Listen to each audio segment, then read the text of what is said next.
bunch of like, he's doing fundraisers for Trump, this and third, whatever. You get what I'm saying? So essentially, these guys are really cozied up. Now, maybe it's, Oracle is the biggest cloud company in the world. Or maybe it's just because it's Trump's homie. Trump picks Oracle as the company to store U.S. data from TikTok until they figure out the deal. So in the waiting period, let my homie's company store all the data. Take it from the Chinese. Fuck them. But let my homie's company store the data. Maybe it's coincidence. By the way, there's another deeper rabbit hole with the Elon and Trump shit. And that's why Elon got tight. And that's why Elon spilled later. Yo, Trump, you in them goddamn files, nigga. You in them files. That's another rabbit hole we'll get to on a business level. Maybe another day. I don't know if you guys enjoy these, but I really do. Okay. Because this is real drama. This is drama with like political implications for you and me. It's a lot of implications, a lot of financial implications too. So cool. So now we're at the deal. Remember, this is the announcement from last week of the deal. So while this was happening, right, Oracle had the data, right? Now, here's what's going to happen with the algorithm. The algorithm is going to be retrained, retested, and updated to make sure it's going to be in the, benefit of the U.S., that it's not subverted by like some Chinese agenda. And the recommendation algorithm will be secured on Oracle. So remember this coveted secret sauce. Like how the fucking Chinese, it's like Chinese food. You ever ate like a piece of chicken from Chinese food? Like, I don't know if I ate cat. I don't know if this was a rat. If this shit tastes, what part of the chicken is this? One of those. But I hope you're following. So Oracle gets the data while we're waiting to get the deal. But the deal is here now. And we're hearing that the secret sauce that everybody wanted, which is the algorithm, will be now overseen by Oracle. Larry Ellison.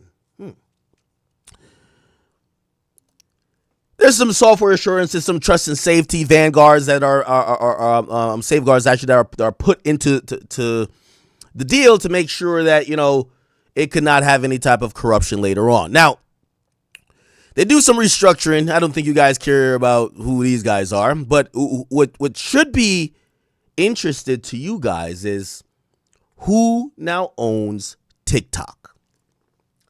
So, as part of the divesting, okay? As part of the divesting, I'm going to point out a few things. ByteDance retained the most of what the law said they could have, which is 19.9% of TikTok. So the Chinese company still keeps 19.9%, but they're no longer majority. So now 80.1% is to other people. Here are the other people, and everybody was bidding to get it. Remember, Mark Zuckerberg wanted. Everybody wants it. We got billionaires. Everybody wants it. The guy who owns Rumble will say, hey, we'll get along with some people. We got to buy TikTok. TikTok is the shit. Well, because the government was brokering the deal, the government kind of got to pick who are going to be the people who got to own pieces of TikTok. Who you think they picked? Well, Oracle owns 15% of it. So Oracle gets 15%. There's like this investment group called Silver Lake. They own 15%. And MGX, they own 15%. Now, I want to give you a little bit. Silver Lake is a investment group. I can't remember what they really specialize in. I can look it up in a second. But MGX, they're the Saudis. Now, I know you might be like, why the hell did we go sell part of TikTok to some Saudi Arabian niggas? You know what I mean? Like, one of them, I don't know about that part of the world, so I don't know if UAE, Saudi Arabia, close, whatever. Anyway, why the fuck? Well, this company they specialize in AI. Oh, and I did miss part of the story for y'all. I missed part of the story for y'all in the Oh, actually, we'll get to that afterwards. They specialize in AI. Okay. So it's a Saudi company, but they specialize in AI. They have 15%. Oracle has 15%, and Silver Lake Group, they have 15%. Okay. Other than that, and by the way, also with that, they get CapCut, which is the app, Lemonade, or whatever the case is, right? There's a couple other people who get pieces of TikTok. So already now we have 45%. So 20% ByteDance keeps. 40% is over here. So that leaves 20 and 45. That's 65. So there's 35% left, and it gets split up among a bunch of people. And I think you guys are getting my drift here. How do you think these people are picked? Random? Just pick it like bingo? Put your hand in the box? Or do you think whatever it is, just think about it? Now, we all know money runs the world, but it's important to know who has parts of this because it's going to matter in decisions we see later. It's the reason why I tell you that, Chinese have also been trying to, like Tencent, they keep buying up the music industry. They own part of Universal. Why do the Chinese who don't speak motherfucking English keep buying part of English music industry? We'll get to that another day. So Michael Dell, the guy who founded Dell, he gets some Vasmir, okay? It's a bunch of people, like, you'll know some of these names. You're seeing companies, or you'll know some of these names if you kind of like look up what they do or what they're associated with. But these are no like bums. These are guys and women who are already heavily funded, and they're heavily invested all over the place. Okay? Now, the way how this was picked, I think that's going to be the controversial part. Feels like everybody who cozied up to Trump got TikTok. Okay? So if you were an op of Trump, and this is why, let me give you like a quick joke, and I know you have like an act that you're dragging this, but this is business. We got to talk business, right? It was so interesting. Hold on. What was it, Apple?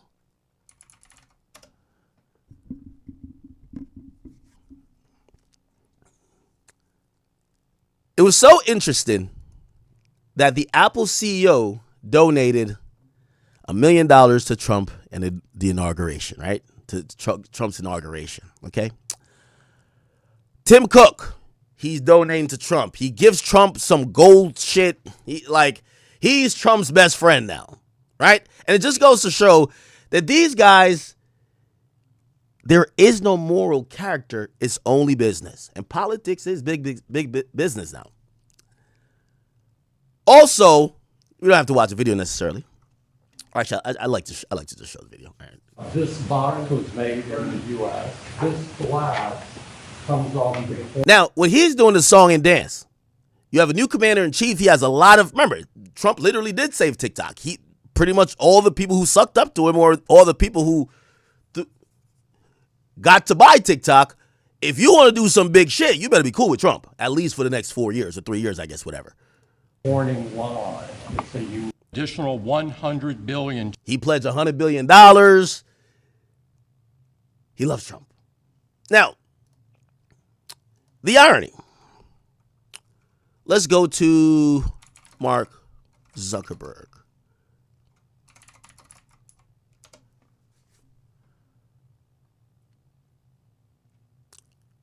Now, Mark Zuckerberg, okay?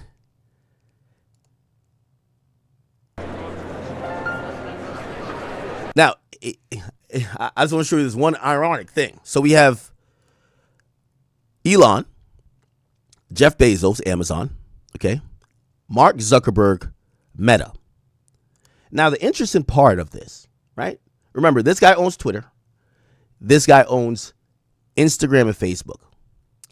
This guy owns Amazon.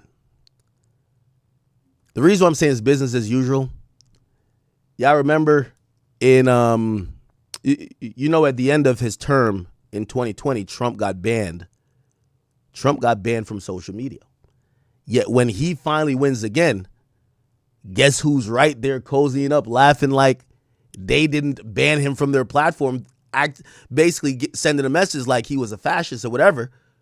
the guy who owns Meta, you had to agree with the ban, which by the way, he later walked us all back saying they were being they were being told what to do by Biden's government. So now Biden's out of there, they're fuck with Trump. You get what I'm saying? So you see him kicking it.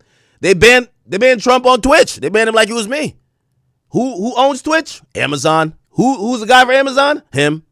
They're all cool now. You know what I mean? Basically, all you got to do is win. Right? Anyway. So all Trump homies, they on TikTok now. Right?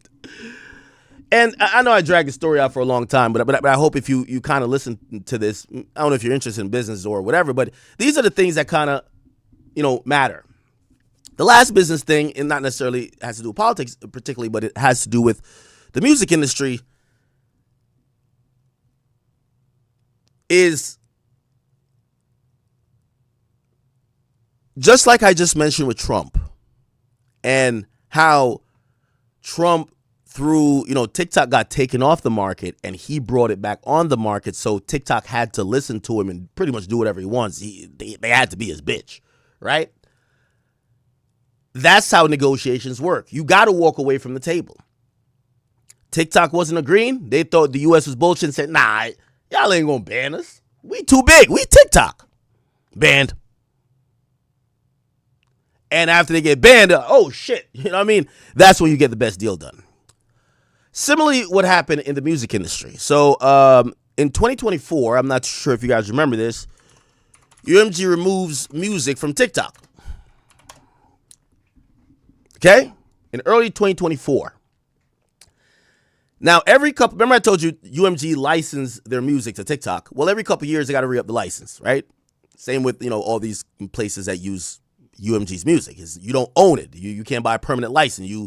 You license it for a little bit and you come back. It's like when these television networks license the NBA products. They got to come back and do these TV deals. Now, the reason why this happened wasn't actually maybe what you think. It wasn't necessarily about money, even though UMG and usually the music business, they're very money hungry, right? It's the reason why they look at anybody playing their music as complete theft. They look at stealing. So they're not thinking promotion. They think you stole money from me, right?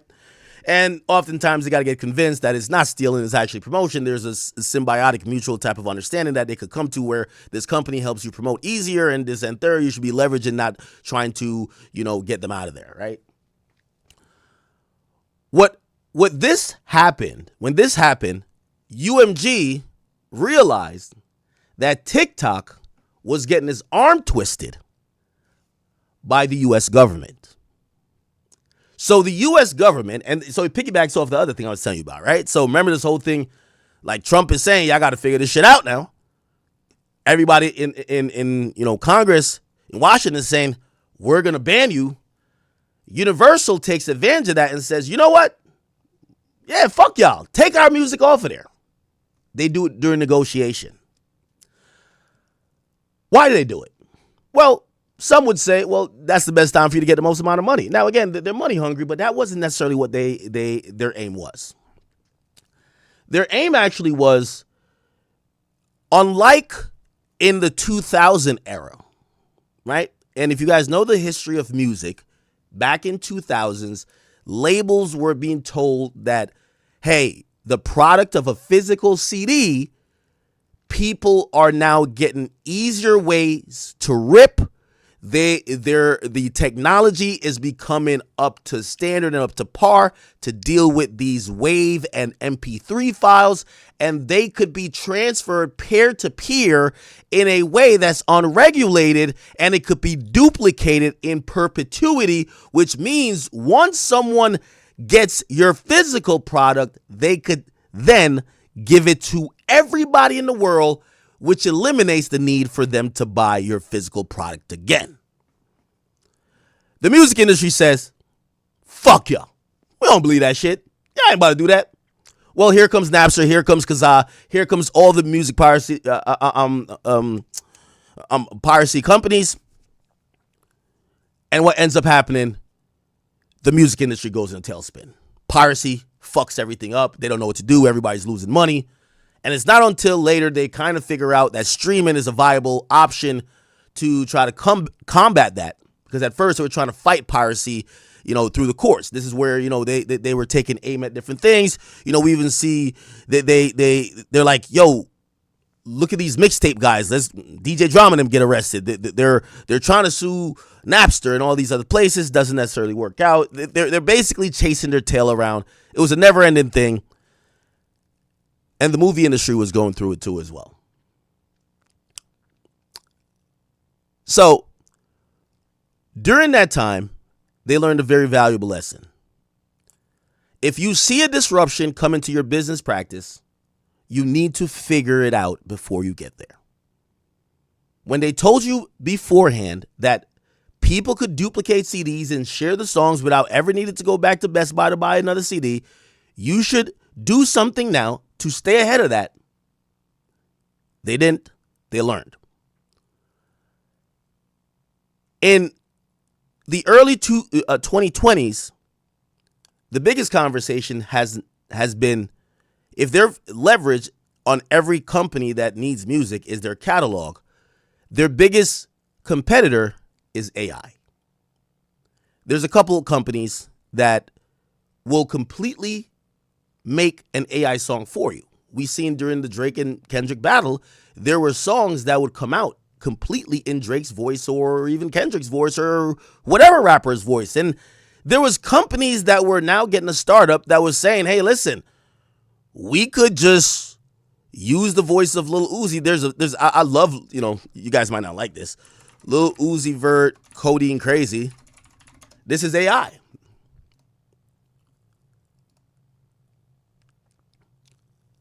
We'll play in a second.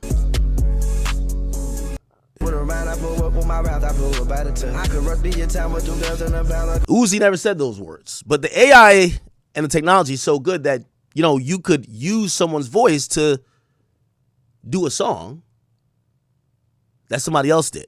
Now, it creates a lot of legal problems, but also business problems as well, right? Future signed to Sonic Music Entertainment. Uzi signed to Atlantic through Warner Music Group. Those are two competing companies. How does this happen? The artist is not sanctioning this. The artist's production group, Generation Now, is not sanctioning this. This is somebody in their bedroom just using an app to make something real quick. People are going to listen to this that like it's going out of style because I like Uzi, I like Future, I like Codeine Crazy. This is a nice little mix. This is like a different version. There's one with Juice WRLD too. I think it's amazing. Like there's a couple Juice WRLD-esque songs that got redone. I loved it. Also, here's the thing. I hate to say it and hate to be a little bit morbid, but the music industry makes a lot of money off dead people. When an artist dies, their catalog is memorialized, usually idolized, and usually gets played in perpetuity because that's the last remembrance of that artist. AI was threatening that. People were now able to use and manipulate voices of people who are dead to act like there was new music, could confuse the market. It could fuck up the current market share of what was already baked in the cake that required no promotion. For example, Drake used Tupac's voice, and Tupac's voice is now rapping this in Kendrick Lamar without permission. So essentially what turned out and ended up happening is that the UMG bosses, and really I would imagine bosses at also Sony Music Entertainment and also Warner Music Group, they also started thinking, we got to get a handle of this.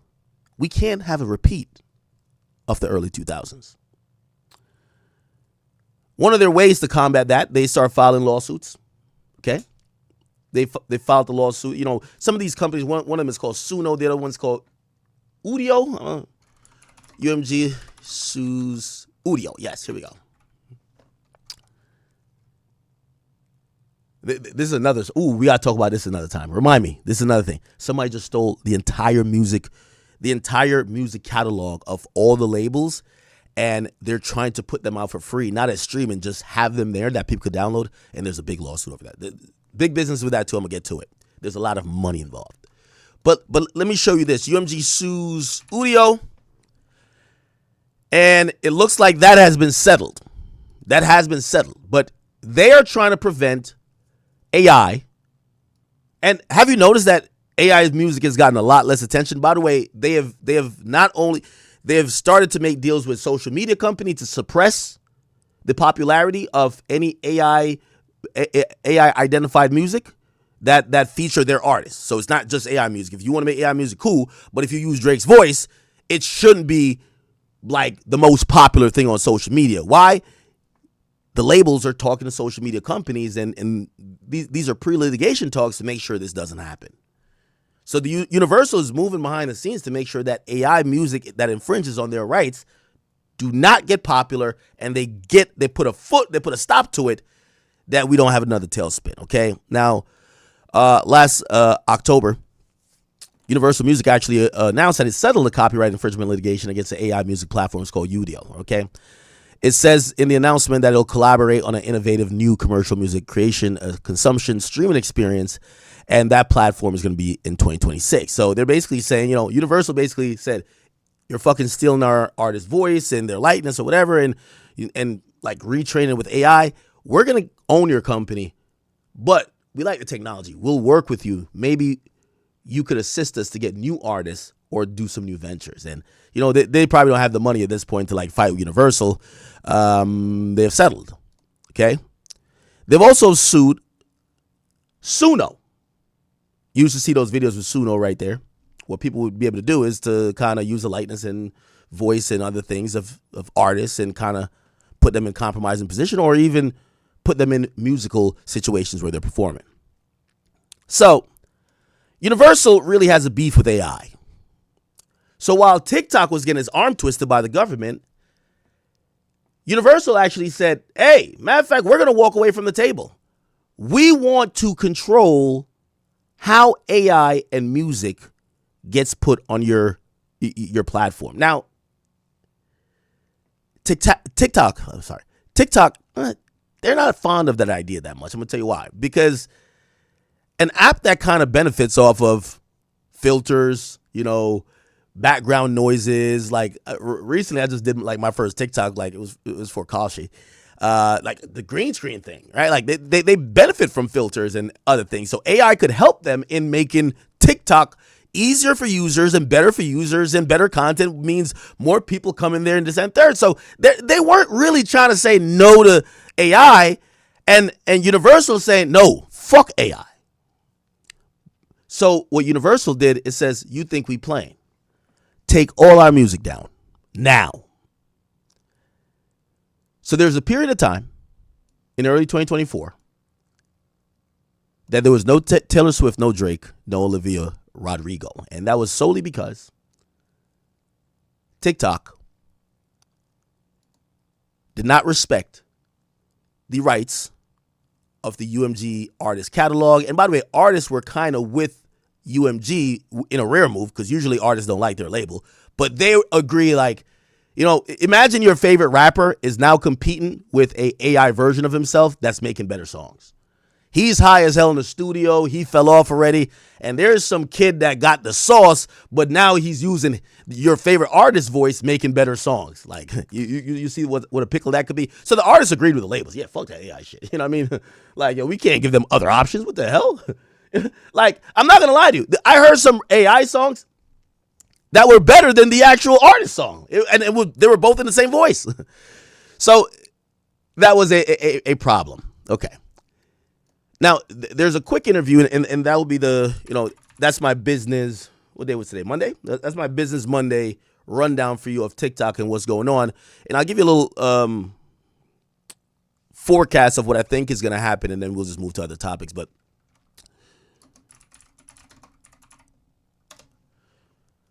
so there's a recent interview that just came out.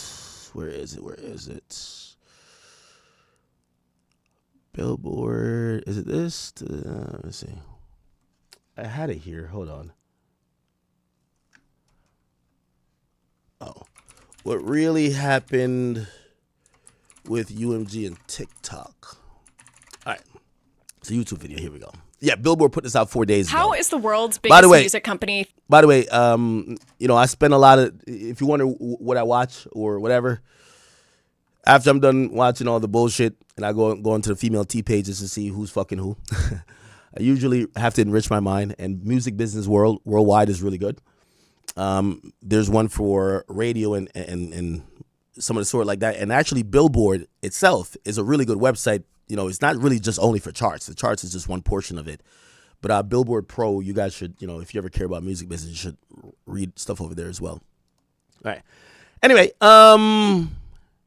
Yeah, so Billboard does this piece, and they start talking about what happened with UMG. And here we go. So we hear about why UMG boycotted TikTok. It's a little bit boring. This guy's kind of ugly. But, I'll let you listen to like 2-3 minutes of it. Then I'll give you the my forecast, and we'll get out of this topic. Again, I'm sorry for not the most exciting topic, but if you're anything like me, topics like this is what I like. Some of the best protections that we have in any agreement with a music service in terms of AI protection and what we call anti-dilution, meaning that artist royalties won't be diluted by pure AI content. That's so interesting. So you heard what he said. And by the way, this is the chief digital officer and executive vice president that's speaking. They don't want their revenue to be diluted by this content.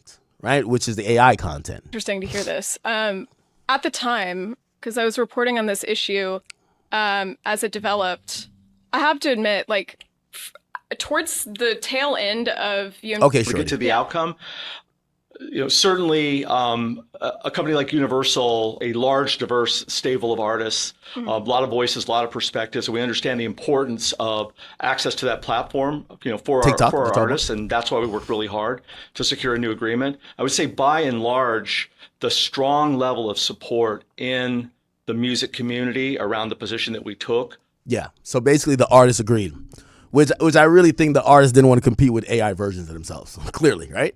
Because at first, at first, the conversation when AI stuff started popping up was, okay, let's think about ownership. Well, even if you made it, so technically I could record a song and use an AI program to have it mastered, right, in the voice of Drake. Who owns the song? Is it me or is it Drake? Well, I guess I'm a composer. I wrote it, or if I came up with the lyrics, or I performed it. But it's in his voice, which he would own. That's an innate intellectual property of his, right? Which is pretty much owned by Universal.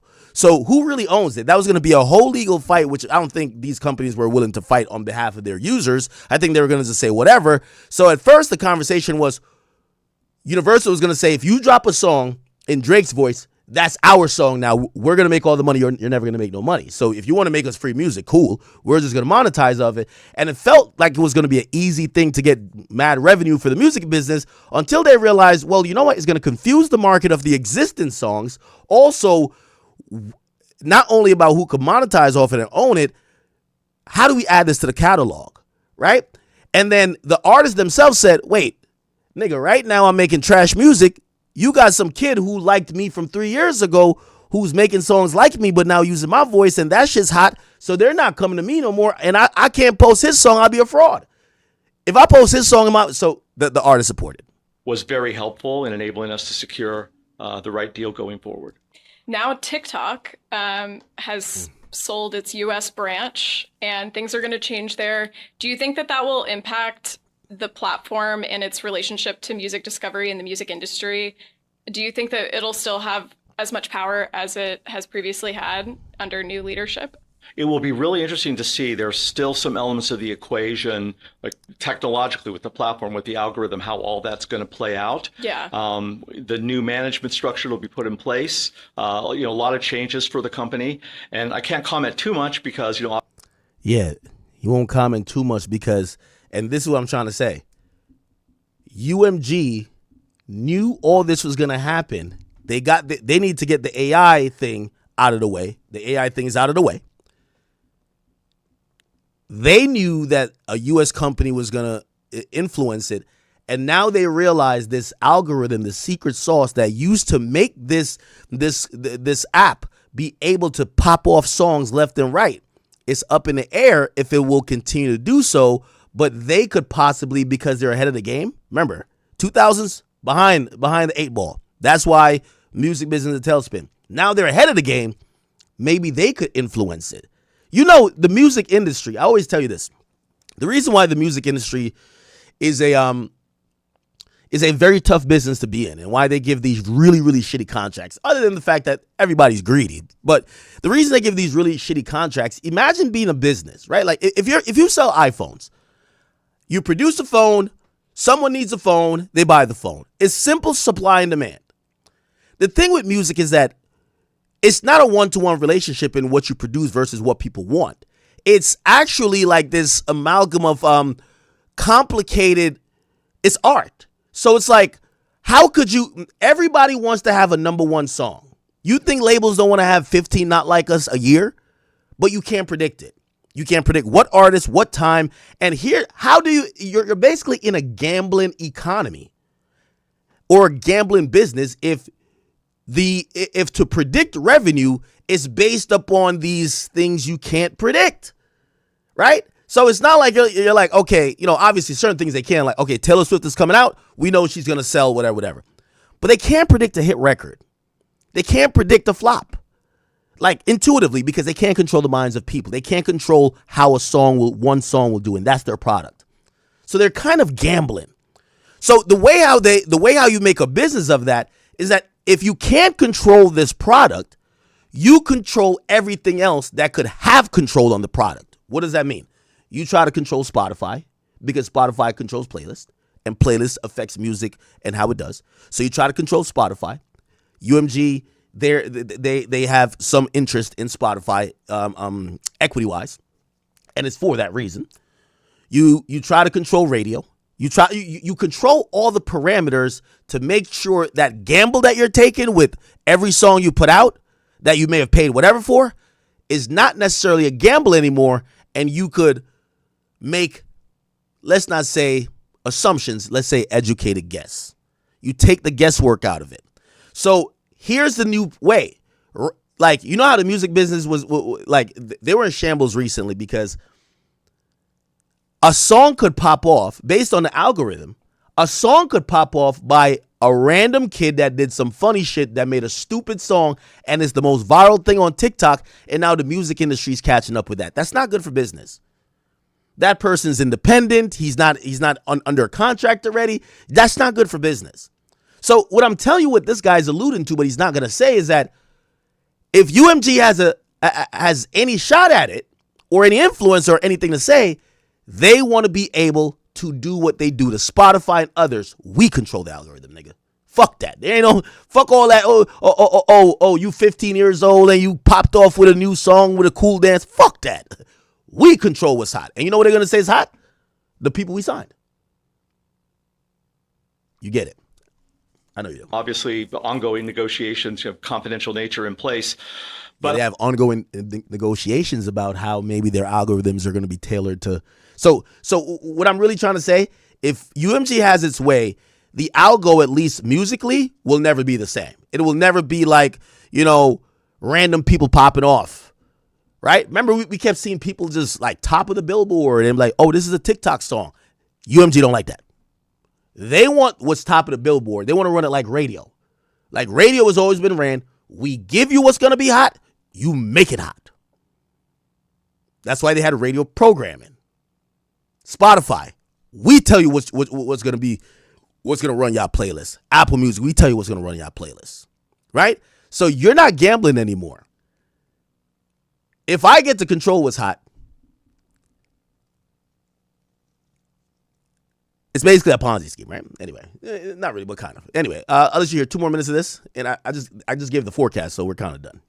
But I think that having a U.S. TikTok entity with the importance of music in the U.S. market, and what we feel, with Universal Music, the importance we bring to partnership in a U.S.-centric conversation is a good position to be in. So we're looking forward to engaging in conversations to try to figure out what the next win-win looks like. Yeah, I'm super interested to see how the algorithm changes personally. Because, artists are like living and dying by this algorithm, trying to chase it and all of its changes over time. So I'm very curious to see how that shapes up. But I wanted to move on to AI, because we can't get away from that topic. Okay, so I think we'll end it there. And I just want to do a poll real quick. 1 in the chat if you enjoyed this segment, 2 in the chat if you didn't, and 3 if you did but it wasn't too long. Again, I like to go through these breakdowns because I guess I went through an hour of conversation to tell you that the algo is going to change right now. right now. The algo is going to change. And when you stop seeing what you've seen, and we're talking about music, and we're like, this conversation is going to memorialize why it happened, right? More to come. All right. Thank you guys, by the way. Yeah, you guys seem to, you guys watch me. I know we're like-minded to some extent. All right, guys. It looks like, let's get to some bullshit. I know it's late, but nevertheless, we got to keep it going here. Did you see Donald Trump's reaction to Trevor Noah? So Trevor Noah was clowning. And I do see some of you guys saying, I'm a fair guy. And if we have time tonight, again, I'm doing a poll here. So 1 in the chat if it's yes, 2 in the chat if it's no. We're probably going to keep going back to this DOJ release of this quote unquote Epstein files. If you want us to, like, I think some people accuse me, or they think that I'm like dodging this idea, or the mentions of Trump in there. Like, the fuck, like, we could talk about everything. What the hell? You know what I mean? I think everything in there should be talked about, right? This is the Epstein files that everybody claimed was the fucking rubric, the code book, the Da Vinci Code to finding out pedophiles. And now that it came out and people start seeing their mans in it, and people like, nah, we don't want to talk about that, man. Niggas in here lying, man. Right? Like, the people who are talking about the Epstein files, I love Charlamagne and everything. But I was watching Brilliant Idiots last week. Charlamagne's like, what about the Epstein files, right? And shit, I mean, I've been agreeing. A lot of people have been agreeing. The Epstein files come out. Jay-Z gets mentioned. Like, yes, it's unsubstantiated in one reported tip call. But these are things that the FBI and other officials were investigating, and that was the substance of what they feel like this, cabal was, in terms of this sex trafficking ring that included a lot of powerful people, not necessarily only with kids, but like it was a network of people that maybe not everybody was fucking kids, but they were all involved in this really evil network, right? So of course, yes, there's some things about calls, right? Again, I'm not saying it's necessarily true, but it's in the files. But also, Jay-Z wasn't only mentioned there. Jay-Z was also mentioned in the goddamn. He was mentioned in emails. Like, we saw billionaires emailing about, his perceived control over the black community. These are things that we see later on kind of manifest, where we kind of see these people almost say, yo, Jay-Z could just control the niggas. These are things that I think we should talk about. I'm not saying Jay-Z is guilty of anything. Obviously, one thing that I think no one wants to talk about, which I think is very hypocritical of all the music media or cultural commentators or podcasters, is that, hey, listen, you don't have to instantly defend Jay-Z. People have questions, and you should help clarify the questions, especially if you either know him or you've been around. Here's a few questions. Did Jay-Z sleep with an underage Foxy Brown? Is there something we're missing there? Did he sleep with an underage Aaliyah? Did he meet Beyonce? These conversations about, listen, I'm on Fortnite trolling a kid. They said I groomed. Well, I'm not fucking boys. Jay-Z ended up fucking some of these people. And there's multiple pictures of him and them underage, right? We all know with the Tiger thing. Come on. How can't we have like some type of, conversation about that? I think these days, right? Like, I heard my man Joe Budden when, that's how Drake wrote up that long ass thing saying, I own a 737 and you own a modest house in New Jersey. The reason why he wrote it up, Drake was upset that Joe Budden was alluding to possible creepiness, not necessarily pedophilic, but creepiness in terms of Drake having some affinity for young women. Well, could that be the same thing said about Jay-Z? If we are now in post kind of looking at these relationships, and it's not only Jay-Z's, Russell Simmons and a lot of them, but it feels like there's a protective, group that don't want to talk about that for those artists in that time. If it was an artist in this time, it would definitely get scrutinized more, right? Shit like, I remember I was giving like a random example of like, things that was happening in college culture when I was talking about Tiger, and shit, they even get mad at, well, I guess people did get mad at Tiger, but they got mad at me. The point is this: how come we can't talk about, was Jay-Z like a 30-year-old nigga that was attracted to women that were barely legal? Yes or no? We're just asking questions. These things seem like they're not it's just no need to talk about it. And we get everybody like vehemently saying there's nothing to talk about here. And that is the same kind of attitude that, you know, the government kind of gave us about the Epstein list. Like, if no one's down to have the conversation, it feels like someone's hiding something, right? If anytime you ask the question, you're now looked at and scoffed at like, yo, why the fuck are you saying that? While if it was anyone else, right? Drake, you like him young. I mean, Joe literally, again, I'm not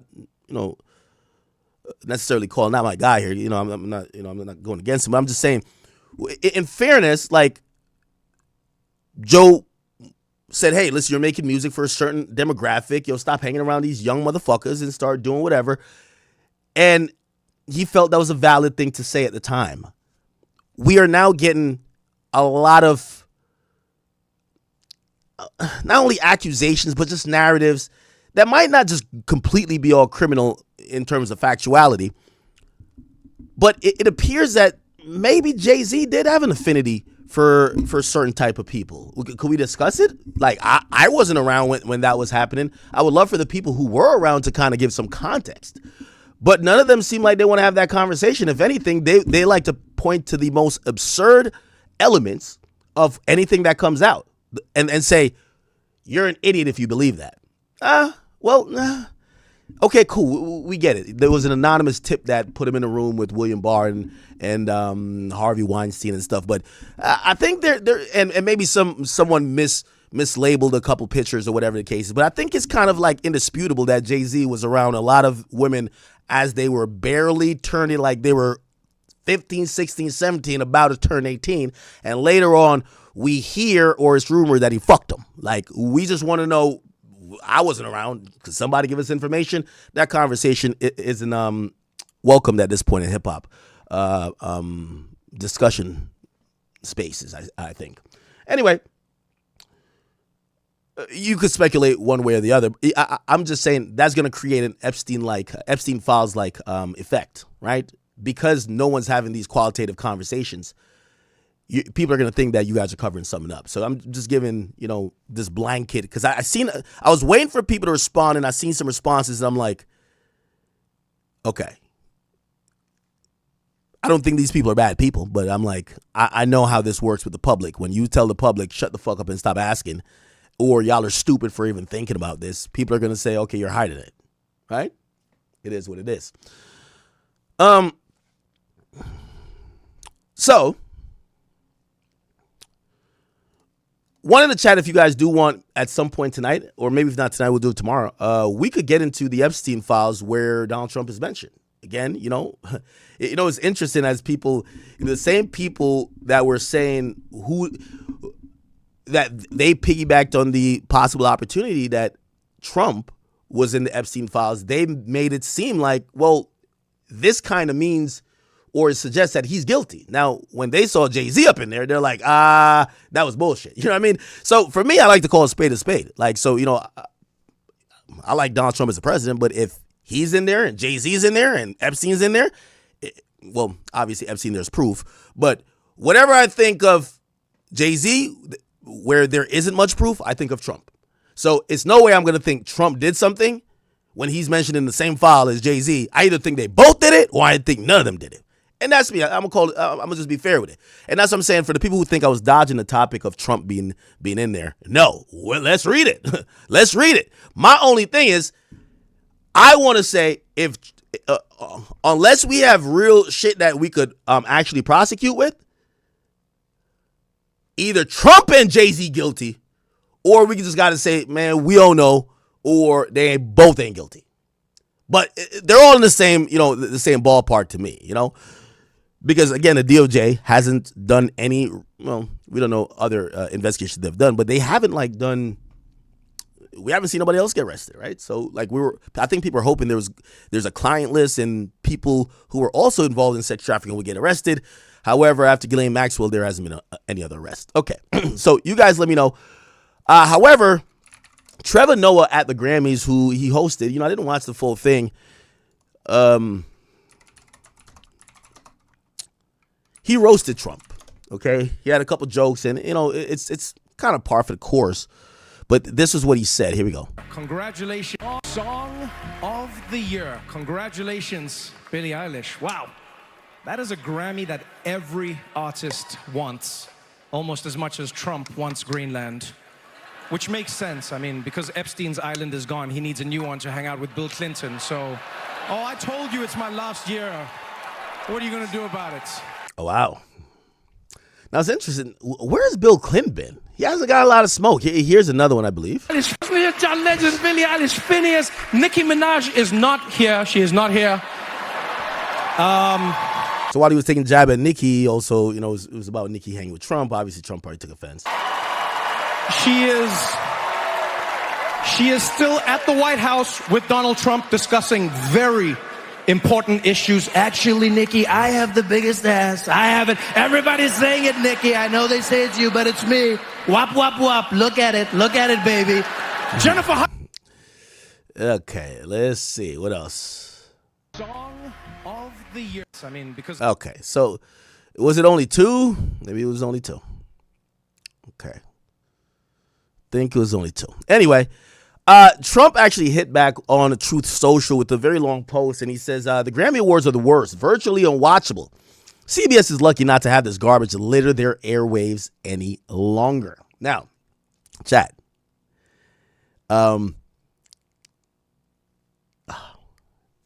Remember, I keep telling you. Hold on.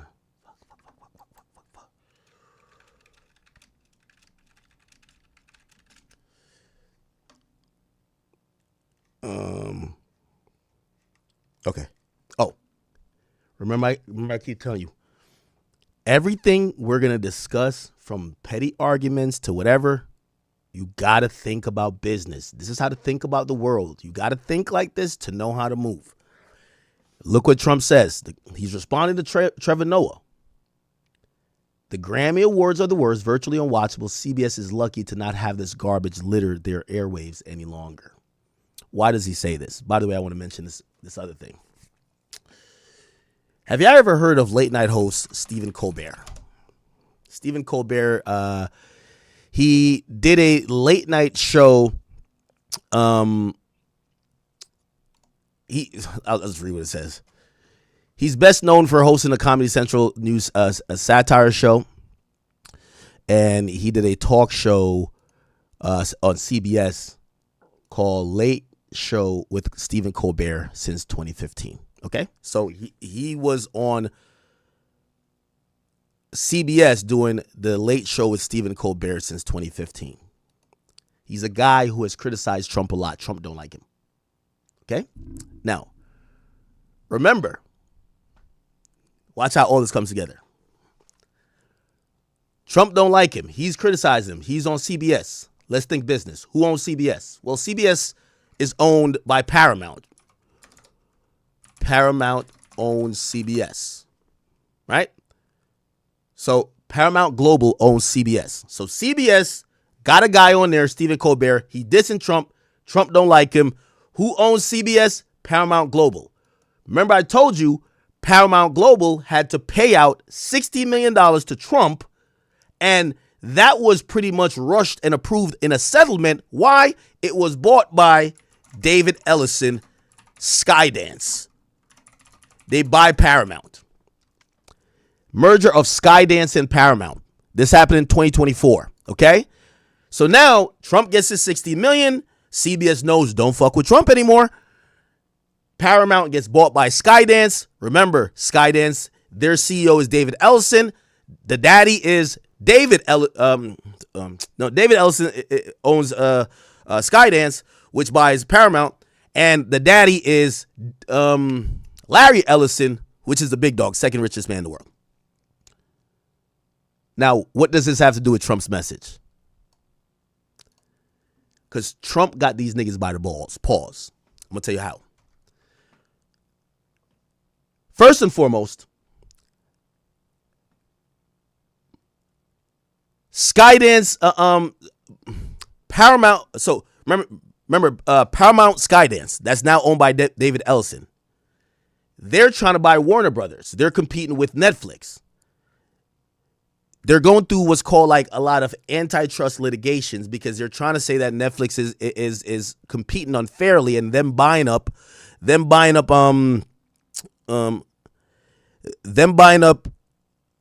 Warner Brothers is going to fuck up the market. Netflix is claiming the same thing, claiming that Paramount, which is also a huge company as well, they're trying to be a monopoly. It's turned into a thing where the government is going to have to decide, right? The government got to decide. Now, when the government got to decide on anything potentially, you know who you want to be friends with. The guy, right? Donald J. Trump. Now, that's not why I brought it up. I brought it up because the reason why Trump says this is not because he got $60 million from them and then David Ellison's company buys it, is actually because during the time of Trump picking who TikTok is going to rock with, remember, Trump is very petty. Everybody tried to appease him to make sure that he would pick them. Now, keep in mind, CBS pays the money already. CBS is under Paramount, and it's now Paramount Skydance. David Ellison runs it. And here's what happens. They still hire this guy, Stephen Colbert, that's dissing Trump. Okay?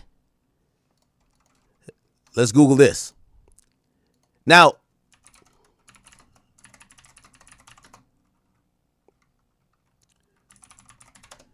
what ends up happening, okay? By the way, he also blasted CBS for paying the money. Okay? He blasted them. What essentially happened is that as they're hoping that Trump picks the right people for TikTok, they stop putting certain shows on air. So it's really more complicated. I'm trying to simplify it, right? They basically say, if any of y'all start fucking with Trump, like making jokes about him, shit like that, you know what I mean? If you don't like y'all, like whether it's like a Jimmy Kimmel or whatever the case is, it happened to Kimmel. Jimmy Kimmel, Trump, suspended. He basically, like, the government basically pressured the company to say, if y'all want, and this was ABC that got hit with this, if y'all keep fucking with Trump, your other business ventures ain't gonna turn out too good. Now, who owns Trump? No, who owns ABC? ABC, I believe, is owned by Disney. Who owns ABC? ABC is owned by Disney, Walt Disney. Okay? At that time, Disney was also trying to do some things with, they got Disney Plus, but they were also trying to get the bid for something else, I believe. But they needed the government. And this is how Trump kind of plays, but I don't think it's just Trump. I think it's all politicians. Y'all companies really need me. So really, Trump he's kind of like throwing these smoke signals, right? CBS is lucky not to have this on their airwaves anymore. The guy who now runs CBS is Trump's homie, or not really homie, but yeah. The host, Trevor Noah, is almost as bad as Kimmel. Why is he bringing up Kimmel? Because he stepped on Kimmel, right? ABC took Kimmel off the air after Trump, vehemently disagreed with, why did Jimmy Kimmel get suspended? Let's see.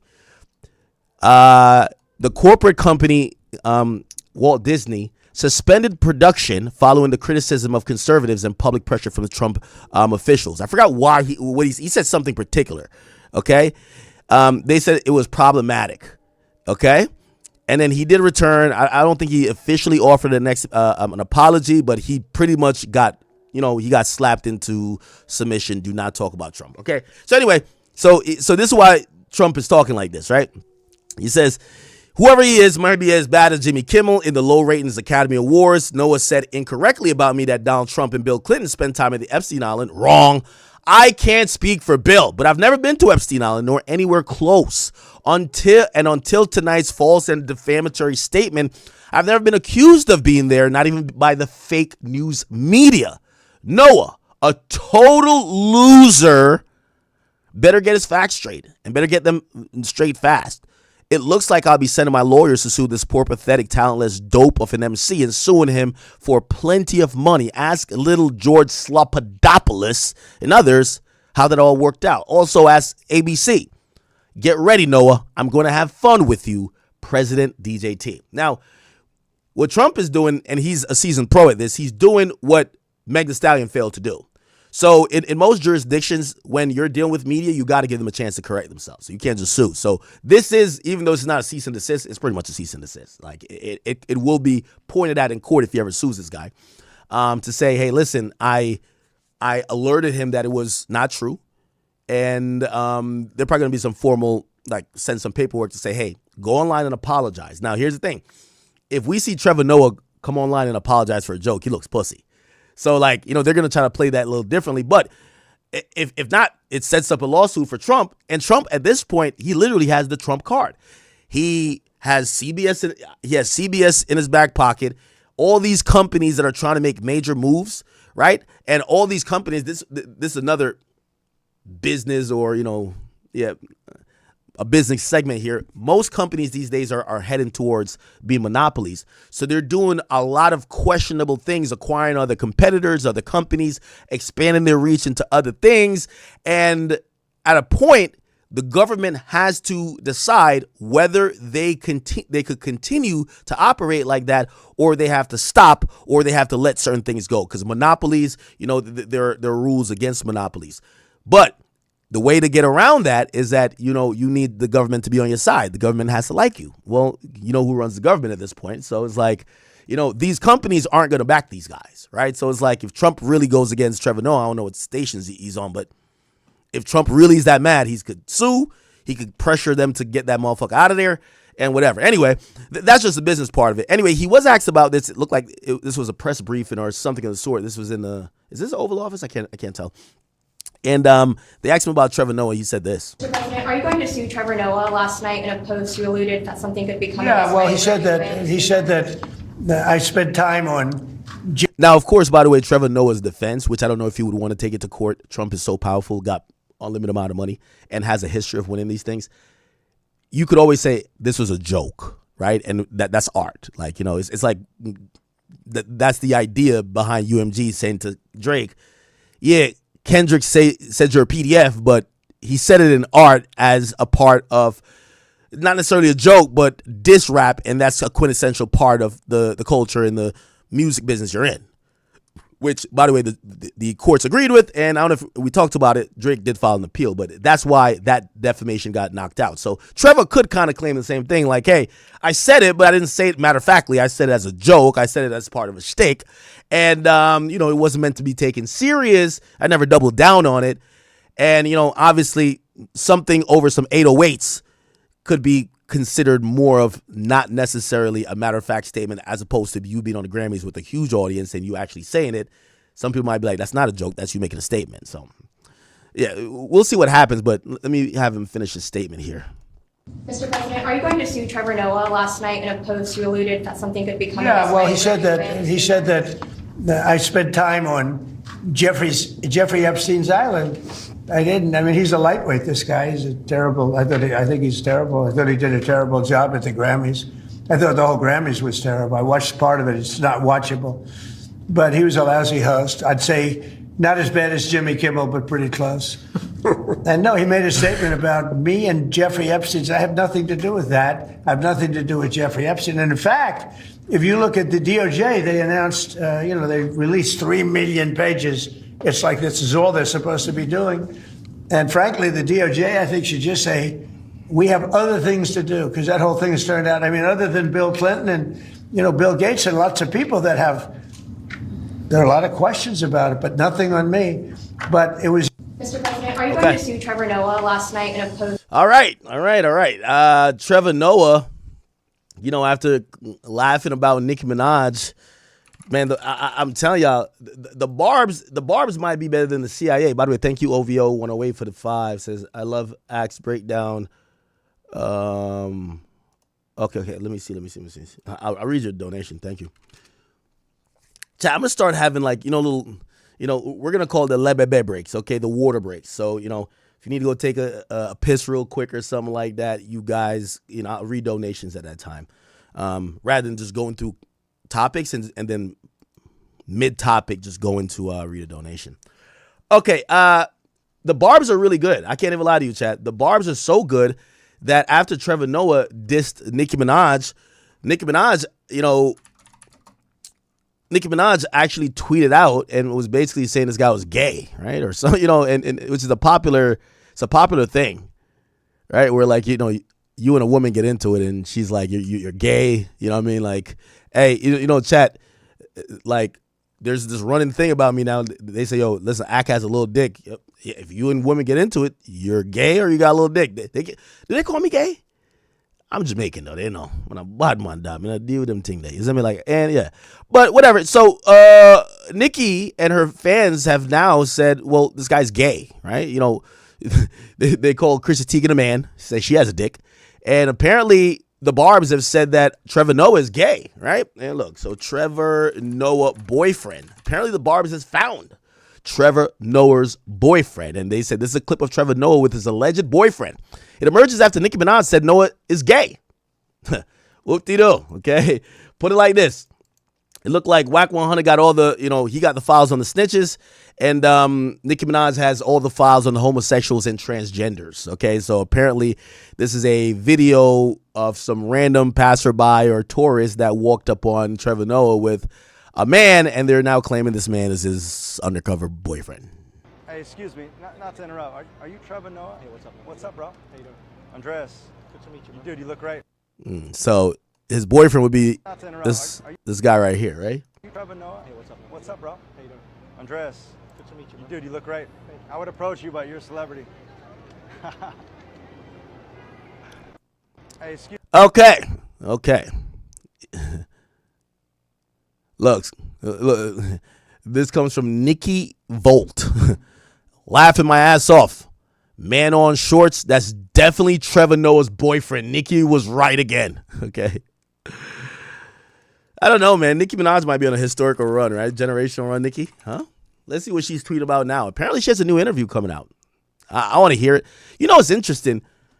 It's come to pass that, sometimes perspective and also time really matters a lot. I think we all went from saying Kanye was batshit crazy to like some things are happening and everyone's tweeting out now. They're like, yo, Kanye was right. Should I even tweet out today? Yo, Kanye was a good judge of character. like we're all giving Kanye praise now, but before we're like, shut up, you crazy. Go get some help, take her meds. And I ain't gonna lie, there was a time that Nicki Minaj was, everybody would say she's unhinged. Yo, what's wrong with Nicki? Nicki's off that coke. And now, like, some of what Nicki's saying, some of it's coming to light or it's aligning with what we're seeing. And we're like, oh my God, Nicki was right the whole time. People are so fickle, bro. People are so fickle. So anyway, this is part of her interview that's coming out now. The timing of it is going to be interesting because I think people feel like Nicki's enlightened rather than crazy. Like, it's a thin line between being called crazy and being called woke. Oh, he just knows. He's based, right? Or be like, this nigga's motherfucking crazy. I think right now people are looking at Nicki as being enlightened. But listen to this. Specifically, drew you in the most? Is it immigration? Is it the economic policy? Is it the green card? Come on. Ask the obvious.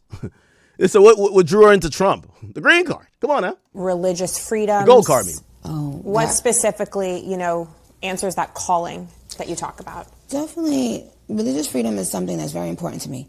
But if I'm being honest, President Trump. Ooh. Yes. Because when I saw how he was being treated over. You know what I realized, chat? Nicki Minaj had to endure the music industry for like 20 years, and there's so much bullshit frauds. Like, half these guys are, they're complete frauds. They're all faking, it's a bunch of facades. If she could deal with the fakeness of the music industry, and I'm not saying that means she's real or fake herself, but she had to deal with it for 20 years. Politics is the same fake and fraud, just on a higher extent. And I think Nicki's kind of handling this pretty well. She's in the trenches with these people doing interviews, going on stage. And I think we see through it a little bit, but she's blending in. She's with the exception of one comment when she said, JD Vance was an assassin, and she was saying it while standing next to Erica Kirk at Turning Point, which people are like, yo, you know, her husband just got assassinated, whatever. You know, that was like a Freudian slip, if you ask me. Other than that, I think Nicki's good at kind of like blending in. And over. I just couldn't handle it.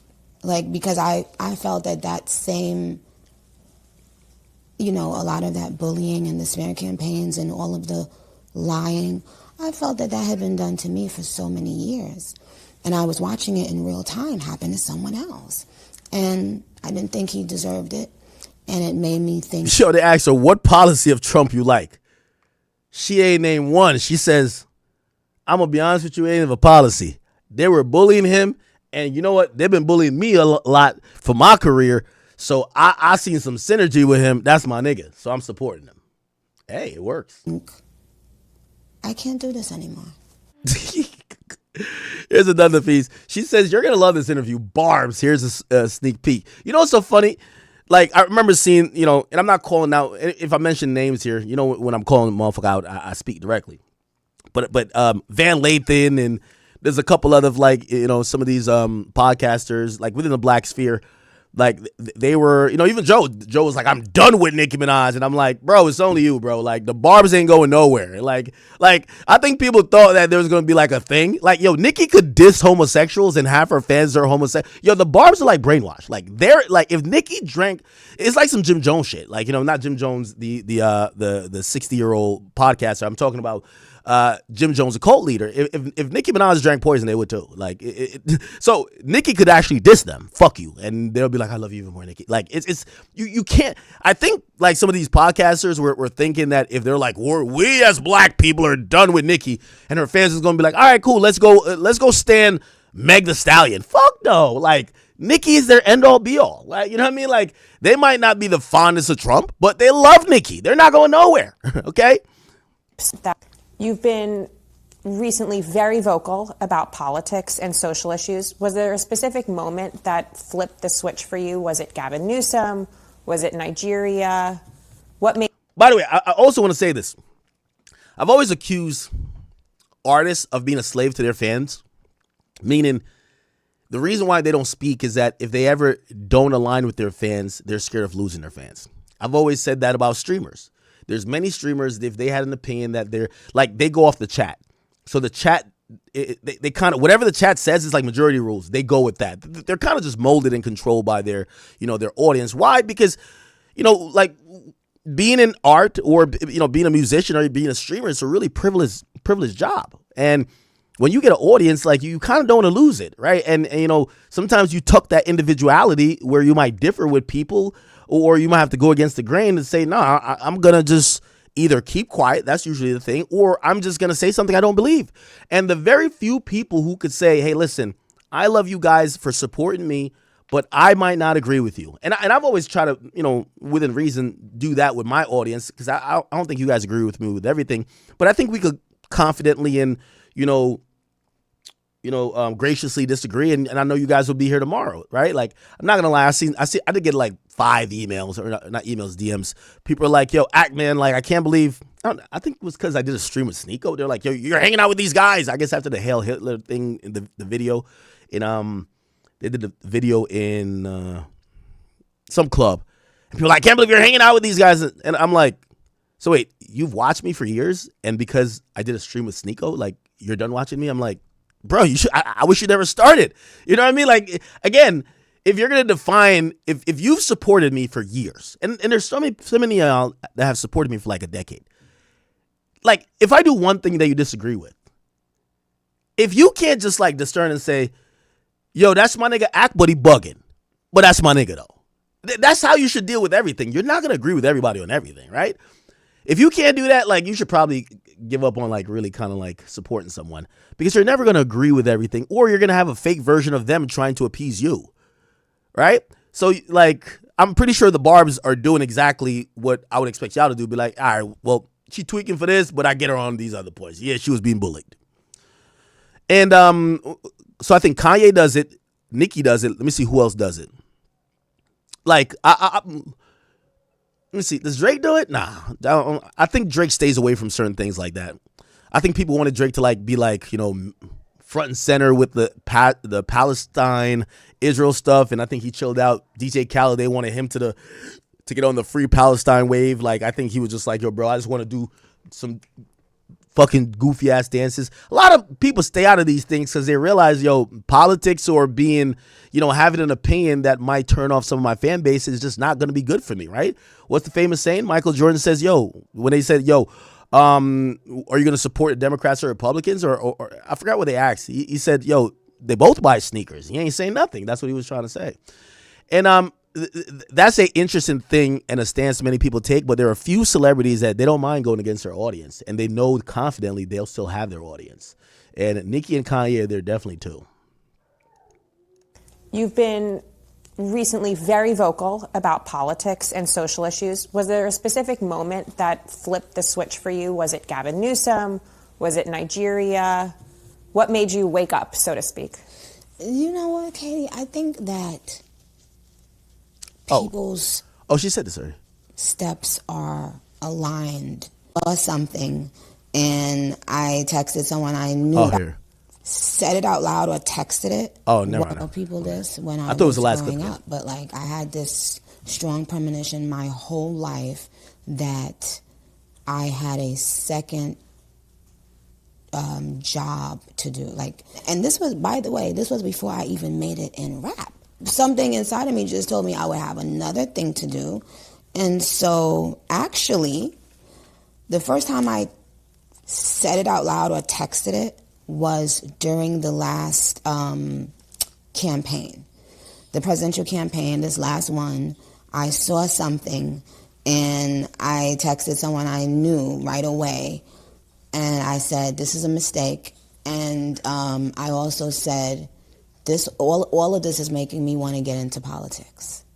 So the last thing that really did it was me seeing certain things, the campaign, this recent campaign, presidential campaign, and knowing that I could help, because the things that I was saying, it was happening. Like I was saying, oh, this is a bad idea, or this is a good idea, or and the things I was saying were coming to fruition. And so it made me think, oh, this is easy. I mean, if it's this easy, then maybe I should do it. And then there was something that happened a few months ago that if I wasn't going to do it before, something happened a couple months ago. I think that has to do with the Gavin Newsom stuff. And by the way, I think she's also sticking it to the Democrats. I personally believe, and I could be wrong, I think she was low-key slightly soliciting. Let me not say soliciting, because I feel like I would be saying she's doing something that she's not. But I think if Gavin Newsom or someone came in and either issued a pardon or whatever to her husband, who's currently on a sexual offender registry, which she's explained ad nauseum, saying that apparently he only got convicted not because he actually did some sexual deviant, well, it was sexual assault or something of the sexual nature. She said that it's because he was young, didn't have a lawyer, and also that basically he was set up or something like that. You know, someone lied on him. And she's always had a different narrative than what, you know, supposedly, you know, has been accepted, which is different. We've never seen her defend her brother. If you don't know, her brother as well, Nicki Minaj's brother convicted.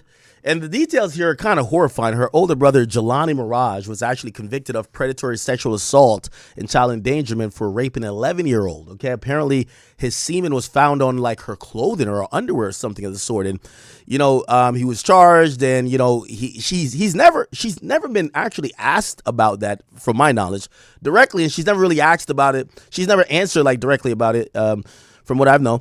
And I haven't seen her like advocate publicly for him though, right? Like I've seen her tweet and kind of like cuss people out about her husband, and I've never seen her kind of defend her brother. So I guess it's one of those things where she may not go to bat for him, and she might not, you know, whatever, but she's not going to talk badly about him, even though she talks about such behavior and she says it's depraved and disgusting, but she doesn't necessarily say my brother's a predator and disgusting. She just kind of talks about the behavior in, in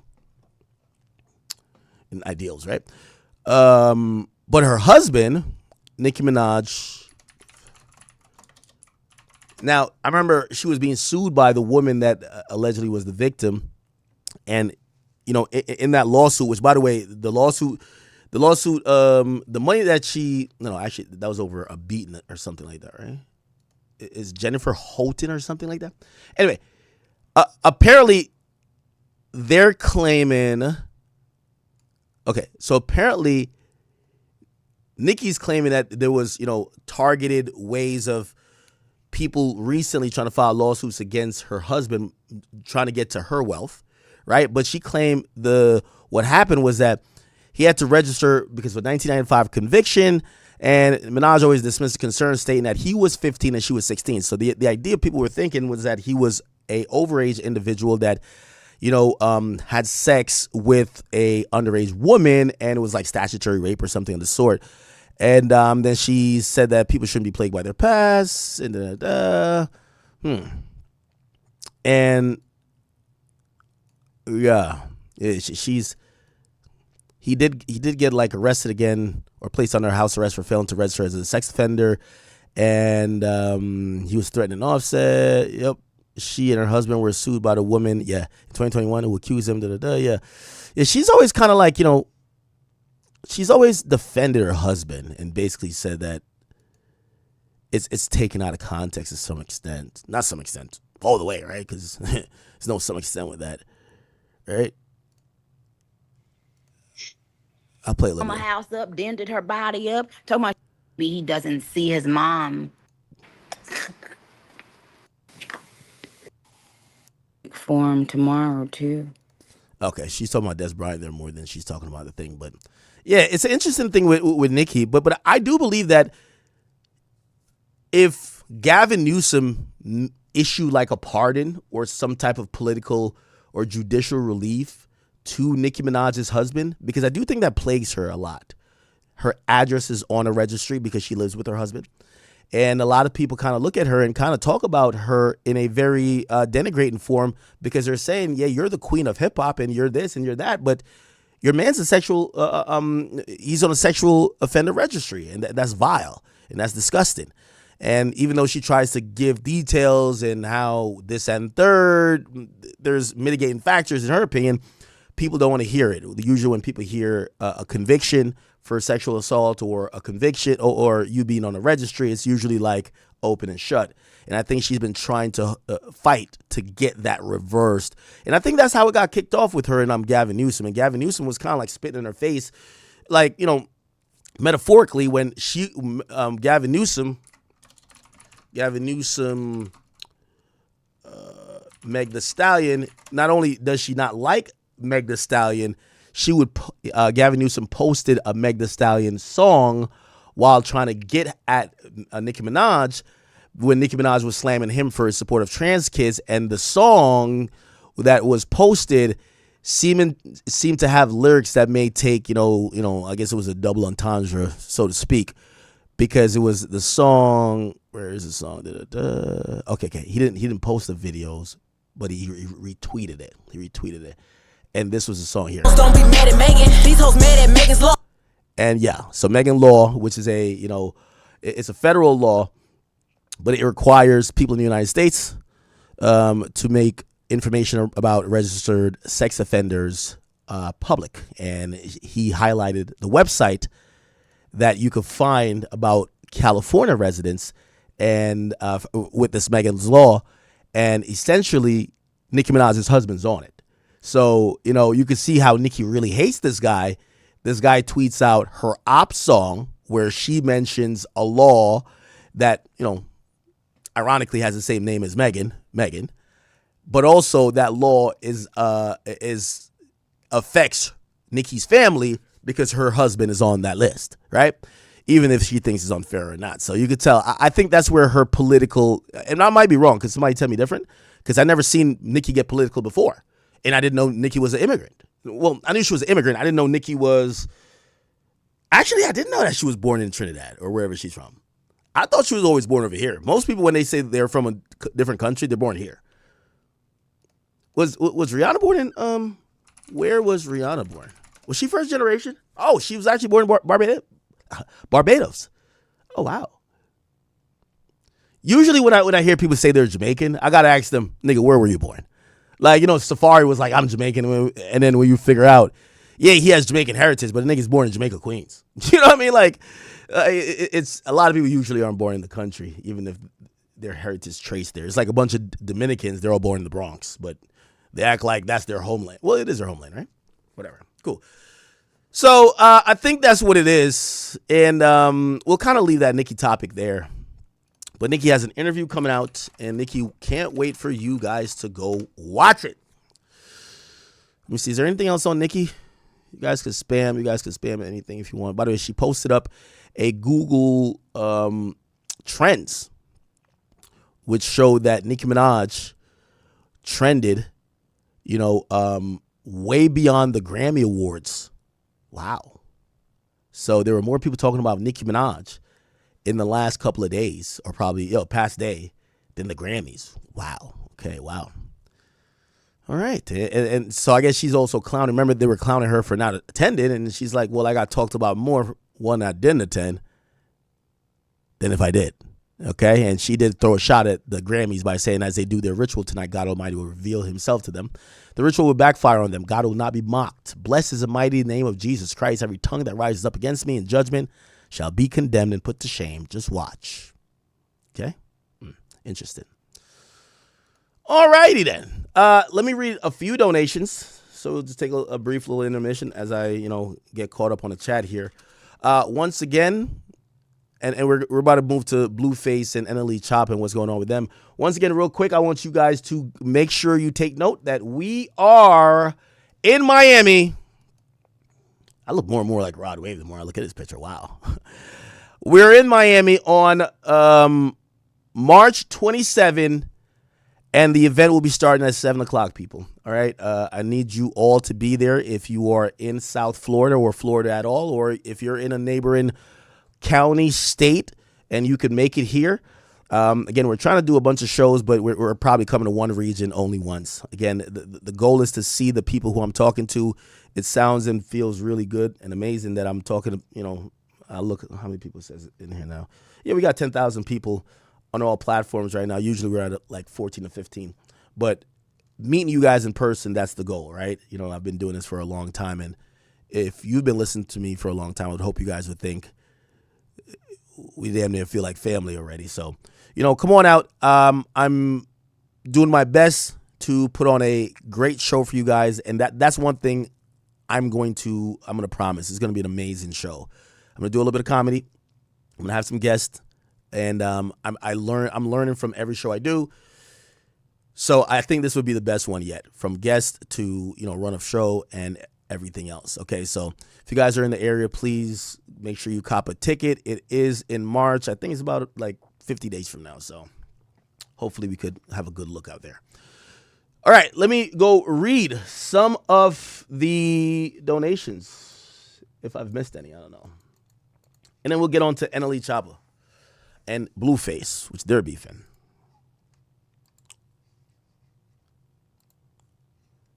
By the way, isn't J. Cole's album coming out Friday? Am I tripping? Let me look. It's J. Cole album. It's coming out Friday, right? Okay. So I guess we got to do a listening party. Okay. Now, I'm going to be honest with you. I'm going to warn you. So on that day, and I guess we're doing church announcements again. On that day, on the 5th, what I will be doing, chat, is that we're going to be doing a regular stream, but we're all going to go to Rumble. I not that I think there's real beef or anything like that, but I don't have a relationship with J. Cole or his team.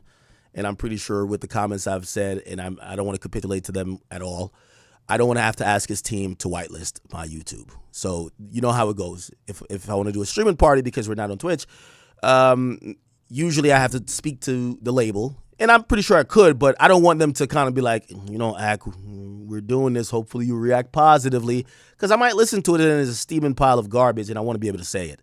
So I'm not going to ask these guys. And by the way, that's not the agreement usually, but I have relationships with those people. I have no relationship with Cole or Cole's team. So I don't even want to ask him. I just want to stream it. So I'll probably do a stream on YouTube, and then we're going to do the listening party on Kick, okay? Or Kick and Rumble, right? So we will do a streaming party for J. Cole. Chat, I'm going to have Red Bulls on deck. I'm going to have, 24-hour energy. I don't know what the fuck I'm going to need, but the fall off, I'm going to try to not fall asleep, okay? It is what it is. Anyway, let me read these. Mr. Chronicles TV, thank you for the two, brother. It says, tell Drake to drop that unreleased Pusha T track. Well, we'll talk about that too. We'll talk about it after Blueface, all right?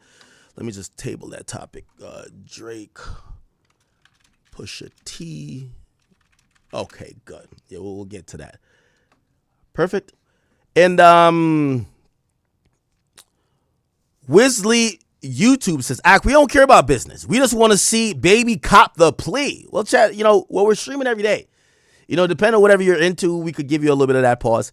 And yeah, currently we're waiting on Baby. We are waiting on Baby. I reached out yesterday, and I want to let everybody know I'm pushing the gas on this. Lil Baby agreed. Aiden told y'all he agreed. It's not like, I'm just fishing for something that's non-existent. But I really think he's not like that. I think he's lying, and I think he said that to save face, hoping that maybe I was going to in reverse back down.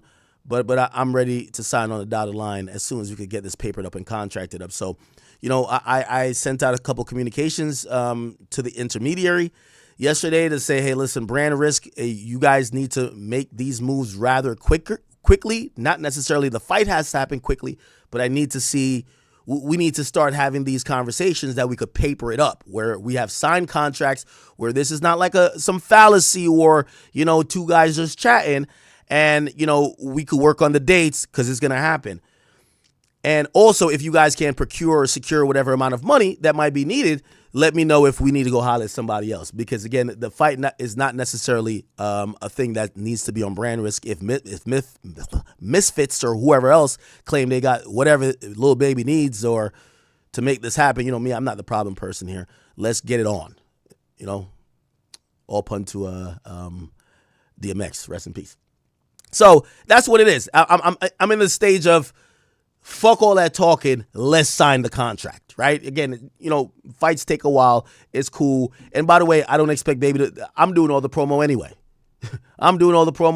Let's just, if you really want to fight, let's just sign the contract. That's it. Sign the contract. That's all we need. So that's really what I'm pushing for right now. If you guys are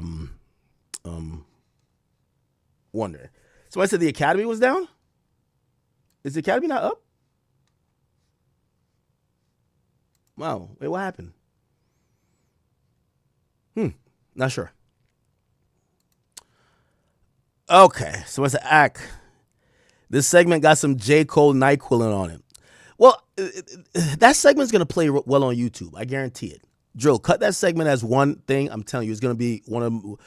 It's, I've been reading the comments, and I do think people like when I balance the bullshit and fuckery with qualitative stuff. Like, brother, how much could we, what y'all want me to talk about? Y'all want me to talk about Drewski and Skybree in a fake scripted relationship or trying to do it? I don't know why Drewski keep doing that, by the way, but we'll talk about that later. You want me to talk about that? You want me to talk about NLE Choppa's baby mamas? We could talk about that because those are topics too. I got all the topics you want. So if you want to talk about just bullshit dating topics, you want to talk about some OnlyFans shit, we can talk about it. But if you guys want some type of nourishment and enrichment, I would hope that this could be a one-stop shop. You get music entertainment, music knowledge, you get a little bit of gossip, you get a little bit of comedy, get a little bit of seriousness, you get everything. It should be spiritually and entertainment rich here. All right? Okay. All right. And I said, where's Smackademics at? All right, guys. So this guy is trolling. He's trolling. Okay. Let me go to the Academy and see if we have anything going on.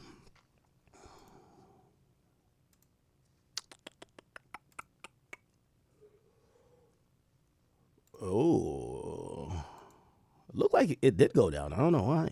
Why did it go down? I don't know why it went down. Stream says, I'm trying to look at it. I don't know. Why did it go down? Yeah, the Academy did go down. Not too sure why. Okay.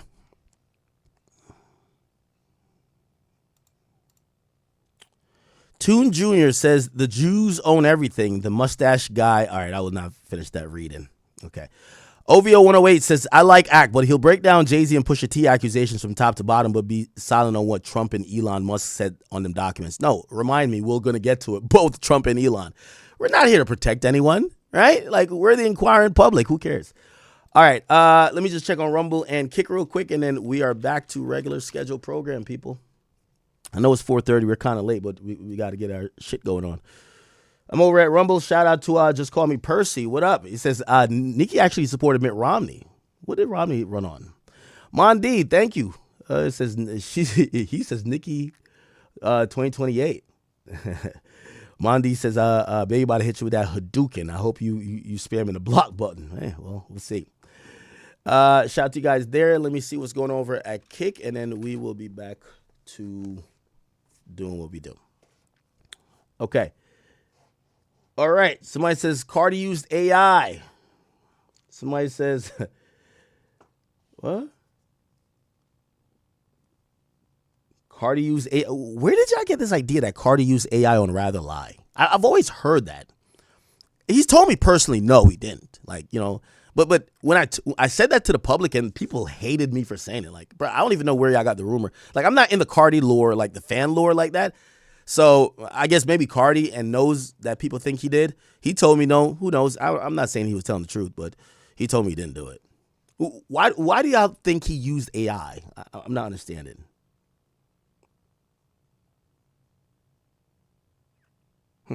Interesting. Shout out to everybody over at Kick. Let's get on to this beef real quick. Somebody said, oh, we know who the actual artist is? Who's the actual artist? Okay. All right. All good, people. All good. So real quick, let's get into this. If you guys don't know, it looks like NLE Choppa is into it with Blueface. Now, we're going to have to, you know, walk this one down a little bit slowly, but NLE Choppa, he dropped a song recently, and his song is two songs combined. It's Shotta Flow 8, or actually the music video is two songs combined, Shotta Flow 8 and Set the Record Straight. Now, Shotta Flow 8 is like it's reminiscent on what he kind of blew up off, which is Shotta Flow, and I can't believe there's 8 iterations. But if you get to the second song, which is called Set the Record Straight, he's doing a lot more dissing. You know, he's dissing Youngboy, I believe, or did he diss Youngboy in the beginning? No, he dissed Youngboy in the beginning of Shotta Flow, right? Yeah, he disses Youngboy here. But then when he gets to Set the Record Straight, which I think starts around here. Yeah. He basically starts talking shit about his baby mama, but I think he also disses Blueface. Let's see if we can play that part. Here we go. Youngboy is if I pull a strap and you pulled out a phone. Oh, wow. If I pull my strap and you pull a phone out, then your pussy Harris County jail. Almost had me in Central Boogie. Yo. I mean, he's talking heavy. Hoes trying to be mamas. Well, you made them a mom. Pick a side. On a 10 speed, it's time to caught my bluff. Now, I will say, though, I actually appreciate, you know what I'm sick and tired of? Rappers rapping about shit that's like, you're like, what is he talking about? Like, yo, I'm in a, like, they're just making up a fictional situation. I'm in the SRT doing a drill. I put a mill on your head. I'm gonna kill. Like, bro, shut up. At least he's rapping about something that we know is real, right? He's going through some stuff with his baby mama. Something just happened. Like, you know, it's at least reality, even if, you know, maybe not all the way you believe him, right? Call my bluff, set the record straight. Let Choppa tell me how you feeling. King of Memphis, they be me on the ground. King of Memphis, holy shit. I think Pusha T just said there was a Blueface diss because I seen him react to it. Would that miss it? Let me type it on Twitter. NLE Choppa disses Blueface. It was in a song. It was like, fuck a Blueface. And he said he sue Woo or some shit like that. Here we go. Now, back in the day, they actually, they were talking about some boxing match. I think it was over a girl. Let me see. Oh, and Blueface did this one back on the record. Hold on. Chat, where's the diss at? Chat, where is the diss? Huh. All right, let me see. Diss Blueface. Let me see. Okay, this is him reacting to it. I think this is him reacting to it. Oh, this is it. It's a joke to that bitch on you. Oh, here we go. Here we go. No smoke, give it to him till he choke. Niggas think it's a joke to that bitch on you. Nigga, fuck a Blueface. D20's gon' do. We'll turn a crip red, sit trip Subaru. Oh shit. Oh, okay. So now, Blueface, and oh wow, yo, this girl is everywhere, bro. Yo. Oh man, all right, whatever. So the Blueface is reacting to it. What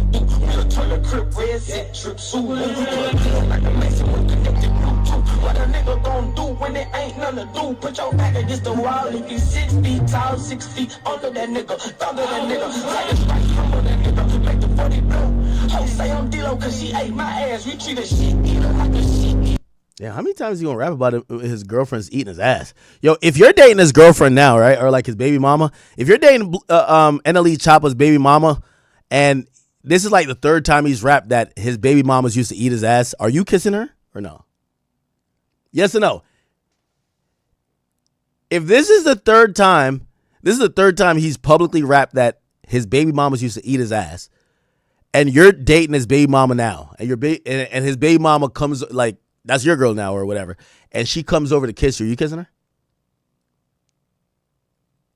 Oh, people say yes. Okay, all right. Well, it's a little childish question, but whatever. All right, so cool. So Blueface is reacting. Let's see what's his reaction.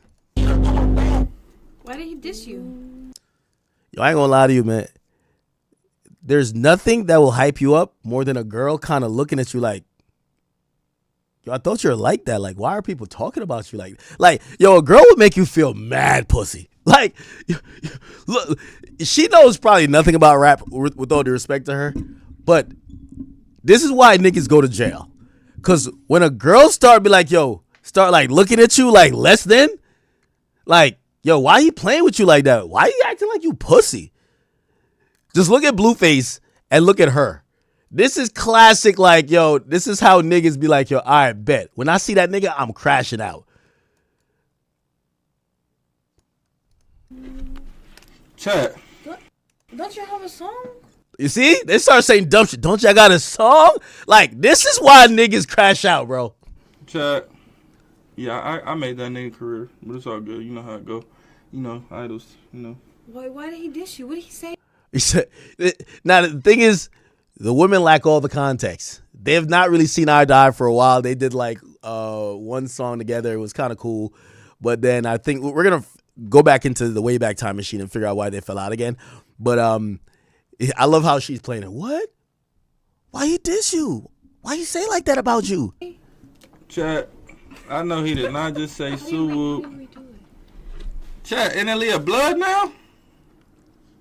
I'm confused. Wait, why did he diss you? He did that, chat. That was punk. he did that. That was punk as fuck. Him thought he. Yo, it's hilarious watching Blueface using sound effects. He ate. Why? Man. Why? I'm confused. You know when people career stop, progressing, they gotta start, stressing, exploring all the options. But chat, I love it, chat. This gives me an angle to press for the fade now, and if he turn it down, fight? He's a bitch. Mm-hmm. You gonna fight him? You see? This is how a girl gets you set up for jail. Like, you see right here? This right here? This is how the girl kind of like gas you up. Oh, you gonna fight? Oh, you gonna knock him out? Like, women get off to this. And then now you gotta do it because, like, she's kind of expecting it. On stream? Look, see? Whoop his fucking ass. On stream? Yo, you see how they excited? I'm telling you, chat. You know women like this, bro. Yeah. Like, they so excited. So now you gotta stand on it, and now you gotta, like, act super tough. Oh, wait, can I Look, play this song? you see? Now he doing the most. Now he doing the most for them. Watch. He doing the most for them. Look. Put that shit on, kid. Come on. Yeah, see? Look, he started throwing fake punches and shit. That's what happened when a girl in the room, bro. With all due respect. Try that nigga. I'll try that nigga. Like I'll put baby oil on that nigga type shit. Wait, what? Bro. Little bro. I mean, that's little bro right there. Not cute, like he cute. He cute. Yeah, like how you said here, like how you ain't had no tats, you'll try a nigga like. Yeah, you feel me, nigga like that. That's how I see him. Like I'll try that nigga. What do you mean he cute? You'll try him. Like I'll put baby oil on that nigga type. Wait, is this ain't about fighting no more, right? Maybe LA niggas got a weird way of talking. Yo, he's cute. I'll try him. I'll put baby oil on it. Wait, hold on now. That's little bro right there. Not cute, like he cute. Huh? Yeah, like how you said here, like how Fruits. you ain't had no tats, you'll try a nigga like. Yeah, you feel me, nigga like that. That's how I see him. Like I'll try that nigga. Fruits. Like I'll put baby oil on that nigga type shit. Fruits. Fruits. Put baby oil. Fruits. Baby oil on good. Fruits. Oh, bro.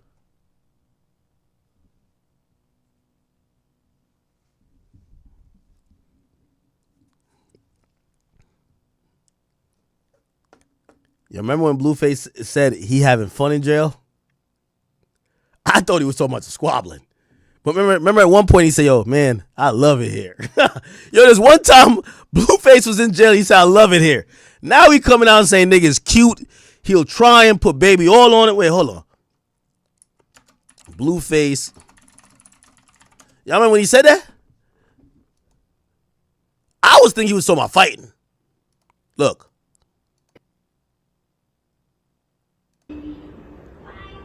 Active, it's cracking. It's the only place you can flick over and not go to jail for it. Because I'm already in jail for it. Oh, that's my crap, man. Hey, I love you, girl. You know I'm going to be home soon. Way before the date. So, yeah, let them know I said that. Ask why. And ain't no soldier boys in here. Everybody with everybody with the full fledged. Ain't nobody in here talking about some, oh, no. Oh, the address. Wow. Hold on. Hey, I love it here. Hey, I love it here. Hey, I love it here. Hey, I love it here. He came out of jail saying this? Bro. Little bro. That's little bro right there. He licked his lips. Nah, this is crazy. Not cute, like he cute. Yo, he licked his lips and said the man cute. Hold on. Not cute, like he cute. Yeah, like how you said here, like. Fruits. Like how you ain't had no tats, you'll try a nigga like. Yeah, you feel me, nigga like that. That's how I see him. Like I'll try that nigga. I'll try him. What the fuck does that mean? Try him. Fruits. Like I'll put baby oil on that nigga type shit. Fruits.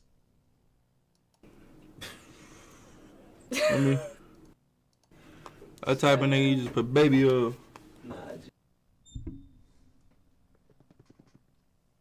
Okay. All right. So he responded like that. No smoke, give it to him till he choke.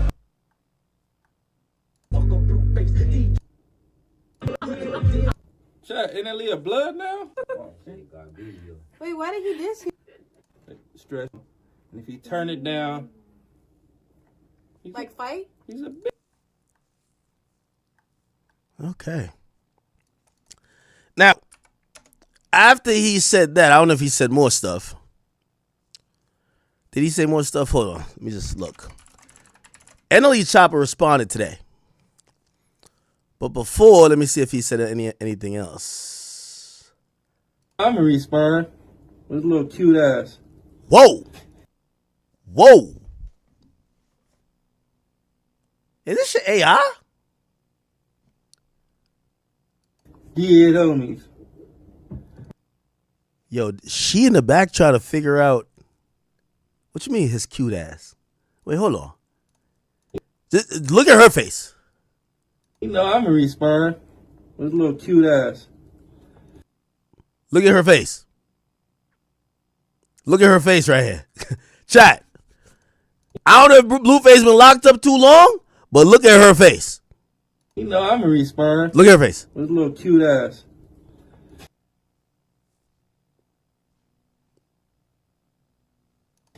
Yeah, homies. She too scared to say nothing. Hey, check. What's her name? Not like that, but what's her name? Is she one of the little streamers? She don't know what to say. I can tell she having real reactions though. That's why I ask. Cute ass. Oh yeah, she like cute ass. This is not the Aspen one, right? This is not a dog beating one, right? Yeah. She really want to be like, nigga, that shit gay, bro. That nigga cute. Nigga cute. Fruits. I love this was cute. Like he the type of nigga I put in the headlock and give him a nigga like. Like that's little bro. Little bro. That's little bro right there. You know I'm gonna respond. How you said here, like how you ain't had no tats, you'll try a nigga like. Yeah, you feel me, nigga like that. That's how I see him. Like I'll try that nigga. Like I'll put baby oil on that nigga type shit. Yeah, that's crazy. NLE Choppa this too. Who the fuck is NLE Choppa this? Shot of flow 8. Nigga this still doing shot of flow? Come on, chat. I hope he ain't got. I hope his career ain't that bad where he gotta do shot of flow 8. It's a joke to that bitch on you. Nigga, fuck a Blueface. D20's gon' do. We'll turn a crib red, set trip soon. We'll deal like a Mason when connected Bluetooth. What a nigga gon' do when it ain't nothing to do? Put your. Him thought he 8. Why? Man. Why? I'm confused. You know when people career. Interesting. Wow. Now, the response came rather quickly. And I do want to comment before I say anything. You know, I know Blueface. I know people think that me and Blueface are into it. I'm not. I spoke about advice to artists who were focused on selling the products of music, and Blueface, like a hit dog that hollered, jumped up and thought I was talking to him. With all due respect, let me give you the lay of the land right now. Blueface, I think you're a good streamer. You're starting to figure out your natural flow. I'm giving you props. You're a good streamer. I believe you quit as being a just full-time musician years ago, back before the reality show and the relationship. You've always been like this. You're a character, and whatever you do, reality TV show, streaming, it's probably gonna work. You're funny. So when I had said my comment about rappers streaming, I wasn't talking to you at all. Like, you should stream. Like, I think you should. I think you're gonna be a good streamer. Why? I've seen that, part of streaming is being self-deprecating. I don't think you have that much of a problem with that. I see you exposing parts of your life, and yeah, that's kind of part of streaming too. And you don't give a fuck. Like, I see, you like, you checking your mom or your dad. That's content. I see like the girls and you just keeping it 100. Like, that's great content. So I think in the streaming world, you're gonna work out where many other people can't, because you can't be a cool streamer that's not really like delving into it, like, you know, I don't want to say face deep pause after the shit you said, but yeah. So I think you'd be a good streamer. But also, I'm not going to take anything away from NLE Choppa. NLE Choppa is still really committed to making music, and I want to give NLE Choppa this credit. And I know he is like, you know, been dissing YoungBoy a lot, but I want to say right now, for the younger artists, NLE Choppa is one of the most creative, or he's trying to be one of the most creative artists. And we can't do both things, right? We can't. I don't want to be the guy who's saying everybody sucks and then not give somebody who's trying credit. NLE Choppa, as one of the younger artists, he's being or trying to be the most creative of the bunch right now, with videos, with concepts. He's trying to do different type of songs. He's trying to be nostalgic. He's trying to do a lot of shit. And even if everything doesn't connect, you know, we can't just shit on him and say, don't try. At least he's still trying, right? So I want to give him credit for him consistently keeping the foot on the gas when it comes to music. Blueface, music I think is your side gig at this point. It's like your weekend job. And I think you're good at streaming. So I have no problem with what both of y'all are doing, and I actually support what both of y'all are doing for y'all own situations. But let's hear what NLE Choppa has to say to Blueface. Identity crisis. Might have y'all. Yeah, y'all talking about Chop having an identity crisis. Might have y'all seen this duck ass nigga face? What the fuck? This bitch got every brand in the world on his motherfucking face. Cause you wake up every day, you want to learn how to be the best gang banger. You pitiful, sir. You feel me? Mr. Butt Down Tatiana. Mr. That's the only shit I can think of. It ain't that many of them. Man, you fucked up, dog. You wake up every day, you don't even prioritize nothing bigger than some shit that ain't gave you nothing positive in life. Man, what you want to be respected, nigga? You wake up every day trying to be something you truly not. You the one really having an identity, bro. When I wake up, I thank God, bro. I put so much stuff before a rag, bro. As you supposed to. But you was a bitch and you waking up, you trying to be the best one, the most loped out, and it's just, you imagine trying to be the best gangster, the most loped out in the world, and you still not, nigga. Cause you ain't really, never even really did nothing. Nigga did a few, you're in prison, man, I'm talking about, a few months in prison. Now you just did big ass, man, now you all this cause you had a few peanut butter honey bun, nigga, man, come on, man, nigga. Come on, bro. On God. Everybody know, bro. Memphis, Tennessee, niggas like Jonathan, bro, you was in the backseat. We putting you in the backseat, leave you on the back street. Nigga had know what going on, man. You was a hoe, nigga. Tall, lank ass, nigga. We would have been telling you stay in the gym, nigga. Fuck you, mean, nigga. Stay on the field, nigga. Fuck you, mean, nigga. You was a hoe. I ain't never did nothing to nobody, especially behind that rag. Come on, cuz. Stop playing with me, boy. Really got one on me. I want to play, man. Nigga, I want to play with that. Bro, we really know what's going on, man. Hey, bro, you really one of them type guys. I ain't one of them type guys. You feel me? Oh, you talking about homosexuals? I ain't never fucked out with no man. Feel me? See, you trying to play that shit.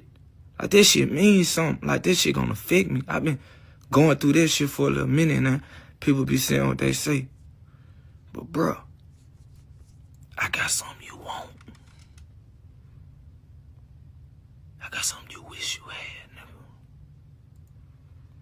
And there's something on my belt, boy. What? You ain't never did that.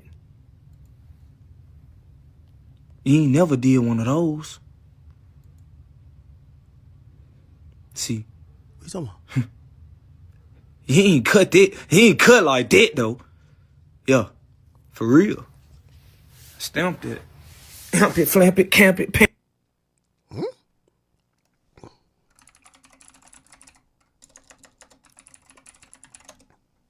What is he talking about?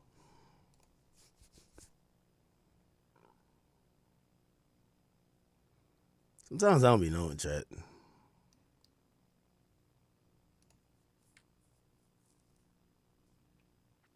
Is that did he go on IG Live? I don't see where these are posted. Hey, man. Nigga, I want to play with that. Bro, we really know what's going on, man. Hey, bro, you really one of them type guys. I ain't one of them type guys. Are they beefing with like who's gay or who's gayer? Like, what's going on? You feel me? I ain't never fucked out with no man.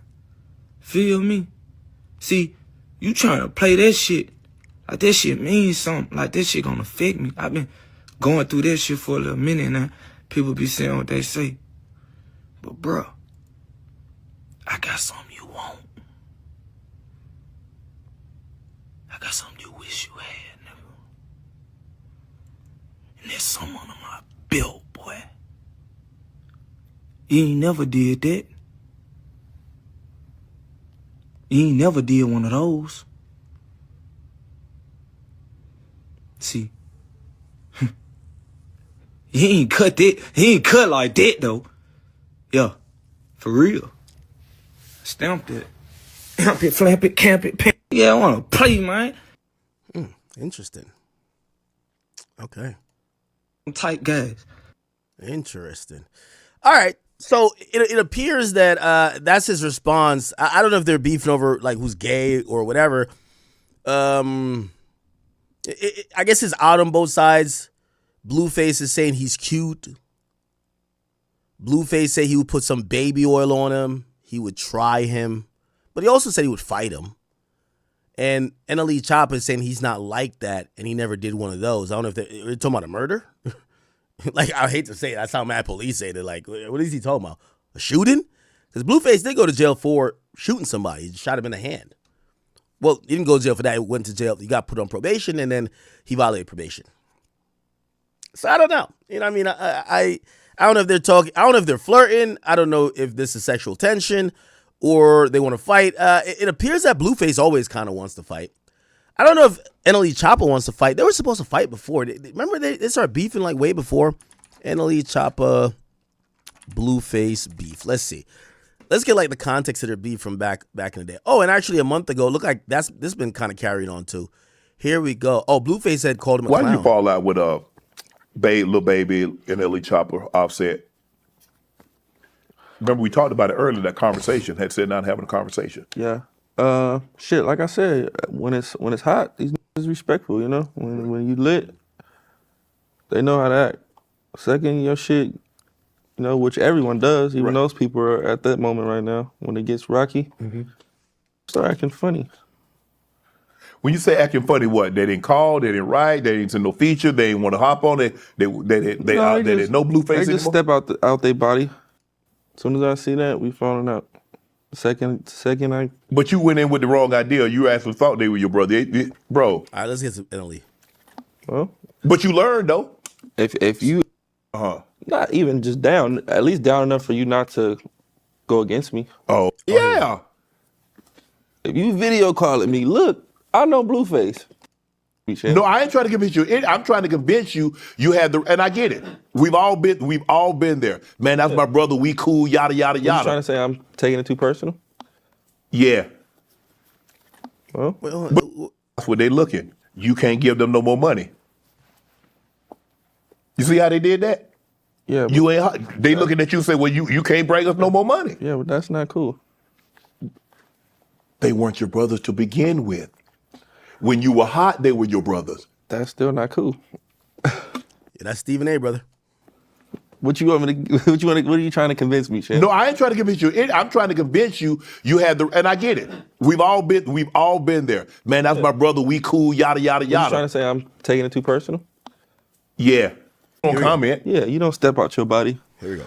See something online, you feel they spoke out of pocket. Yeah, if you see my girl or you see something online, you don't comment. Yeah, you don't step out your body. NLE Choppa, NBA young boy, seem to have a back and forth going on. What are your thoughts on that? You were cool with NLE Choppa. I don't know if you know NBA. Yeah, I've spoken with bro before. I mean, I don't know. NLE's been asking for it for a long time, so. You got beef with that man. What? Because he put the phone up there and he got some brawls because he knew you and now you feeling some type of way. Nah, reason I felt the type of way when he went online and started, defending whoever I was dealing with at the time. Right. You know, it's like, why would you do that? oh, you just trying to jump on a trend, get a little buzz going. You don't gotta do that, gang. Right. But that's how NLE is. NLE's kind of like a clown to this shit. You feel me? Okay. Whatever they say, do. Be gay. Be Muslim. Be a vegetarian, vegan. He gonna do it. Okay. He's going through a lot of phases. That's all. So he growing up. But when he looks back, he's gonna realize, you know, a lot of these phases were. Yeah, he had a real one. Yeah, and you know, young boy, he done already went through his phases, so it's like. Okay, so that's what he had said, but they went back and forth back in the day. Let's see if we could figure that out. Here we go. But all right, y'all, Here we go. my bitch will run a fade with me before Blueface and let's box. Who can set up celebrity? So NLE Choppa said, let's box. Who can set up a celebrity boxing match in Vegas? Hit me ASAP. He undefeated versus woman. I don't respect a nigga that put his hands on him anyway. I think it was after a video that came out of him supposedly getting aggressive with maybe Krishan. And he said, finally, we got one. Celebrity boxing match in Vegas, me. But it only led to more drama. So here we go. I don't ask why. Like, my bitch will run a fade with me before any of you rap niggas, and that's crazy. That's crazy. Like, I already see NLE got cold feet. He talked to his mommy. His mommy was like, I don't think it's a good idea. And he was probably like, yeah, you're right. I kind of got my ass kicked on camera about 3 or 4 times already. I don't think I should publicize it and make it a thing. So this nigga talking about negotiation. Nigga, it's time to squabble up. Nigga, you talking about a negotiation? Nigga, what you want? A Honda Civic? Nigga, what you... We got whatever is to be negotiated, but we know what that means. You're finna outprice yourself. You're finna do all this... That's a little baby right there. That's a little baby right there. Make it a thing, so this nigga talking about negotiation. Nigga, it's time to squabble up. Nigga, you talking about a negotiation? Nigga, what you want? A Honda Civic? Nigga, what you... I'm about to post this on Instagram and tag little baby, man. For real, man. And he was probably like, yeah, you're right. I kind of got my ass kicked on camera about 3 or 4 times already. I don't think I should publicize it and make it a thing. So this nigga talking about negotiation. Nigga, it's time to squabble up. Nigga, you talking about a negotiation? Nigga, what you want? A Honda Civic? Nigga, what you... We got whatever is to be negotiated, but we know what that means. You're finna outprice yourself. You're finna do all this relevant. I need this. You don't. That's a fact. Nah, chat. I need this clip. I gotta post it on my Instagram. I gotta post it. I gotta tag little baby. This is the facts. That nigga agreed to the fight, but watch. He gonna be like, yo, yeah, I was, it's trash. I was trying to fight that. I just can't get money.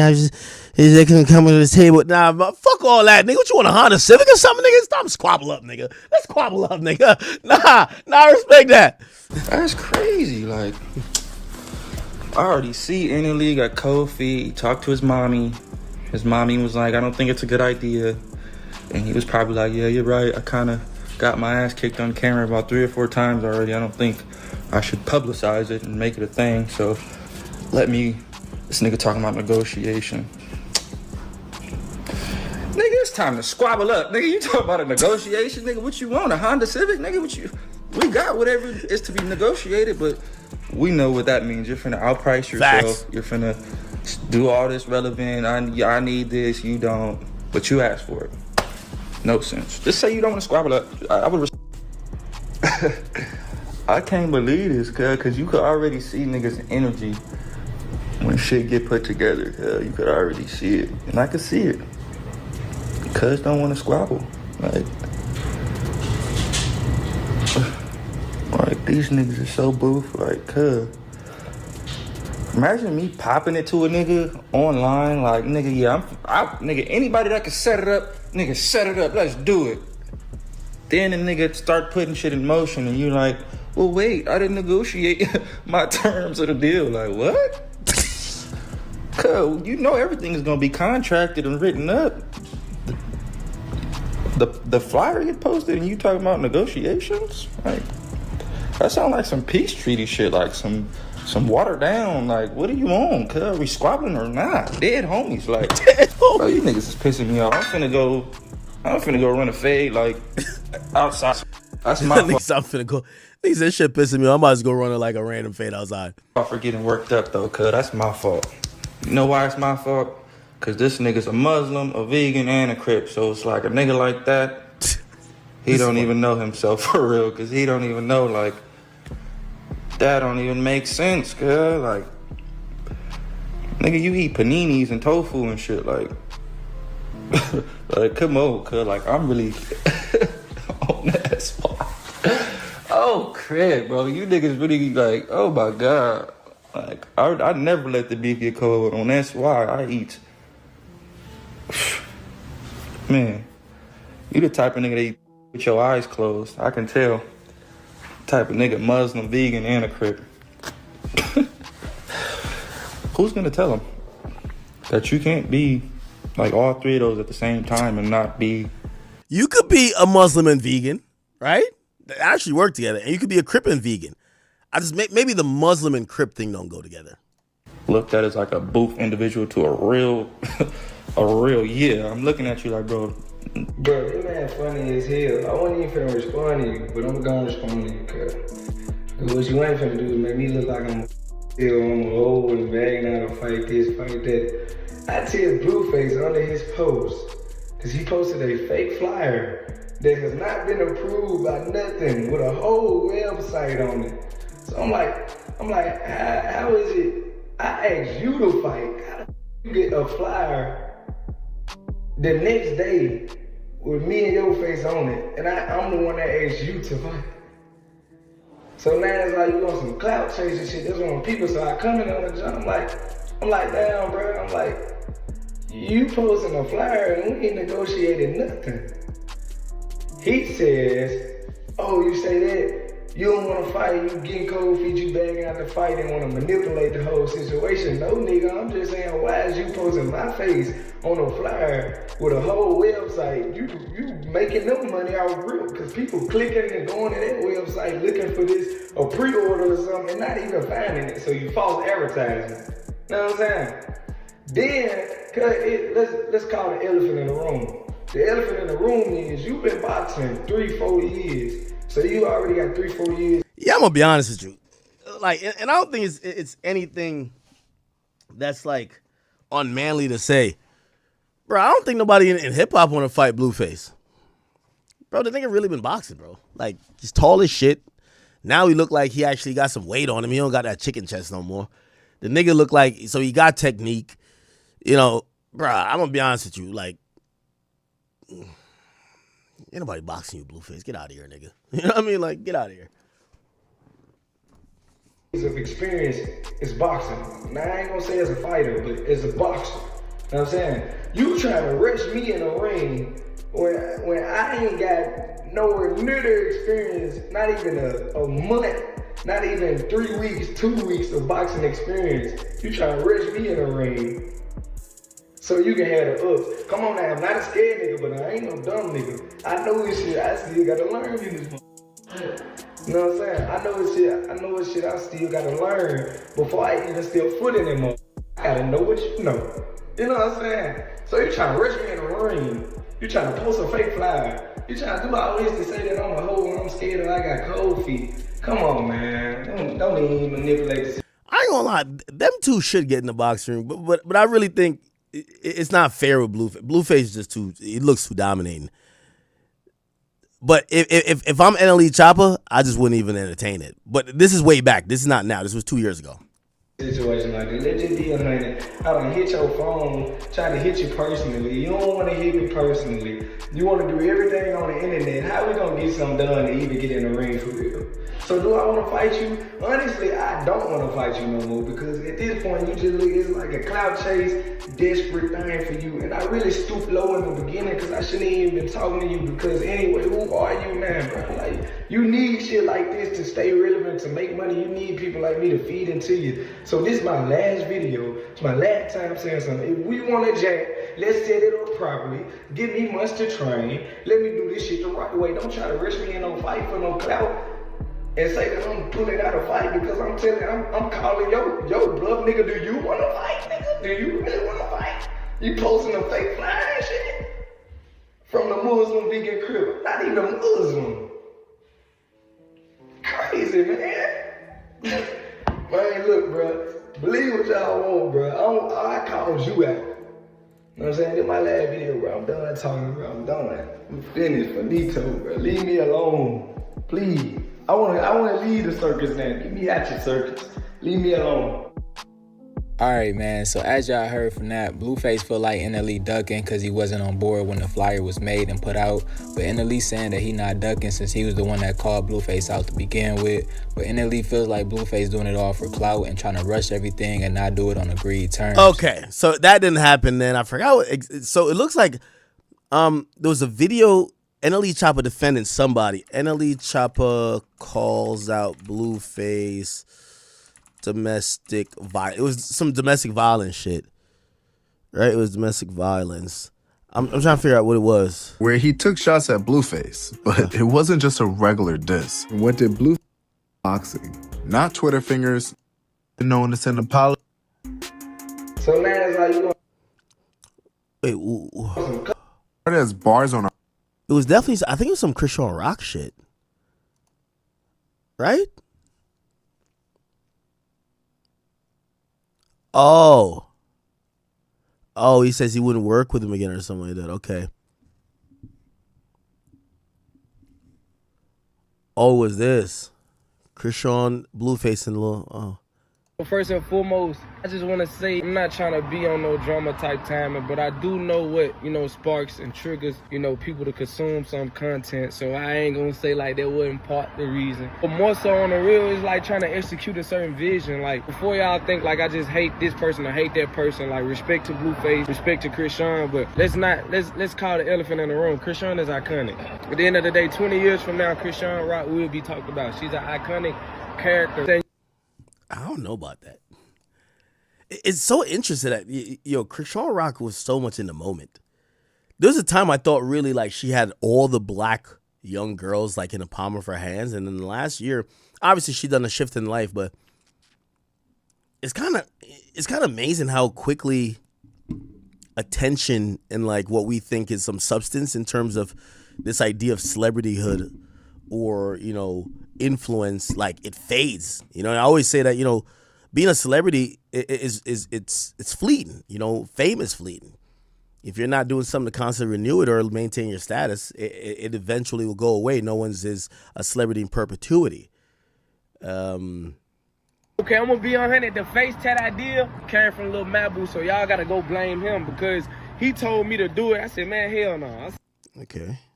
It was beautiful working with Blue. It made sense at the same time because we both was coming up. We both was hot. You know what I'm saying? He dropped his music. I dropped mine. We both blew up in the 2019 timestamp. So it made sense to get them apart. They said he looked like a bigger brother of me or whatever. So it made sense. I was like little brother, whatever. So it made a whole lot of sense. How I ended up going to dissing him. It's just a friendly little war going on, I guess. You know what I'm saying? It's just a response to him mentioning me in a Barbie song. I just, I couldn't really just like let nobody just put my name in the song without, responding. I just hate that he in jail right now because, Okay.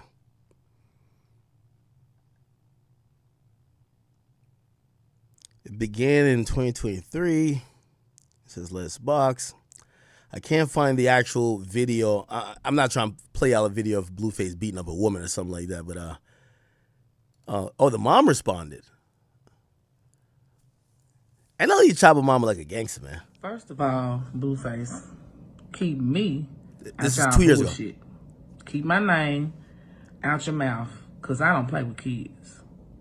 Second of all, that's y'all on the internet playing, two associates playing on the internet, going back and forth.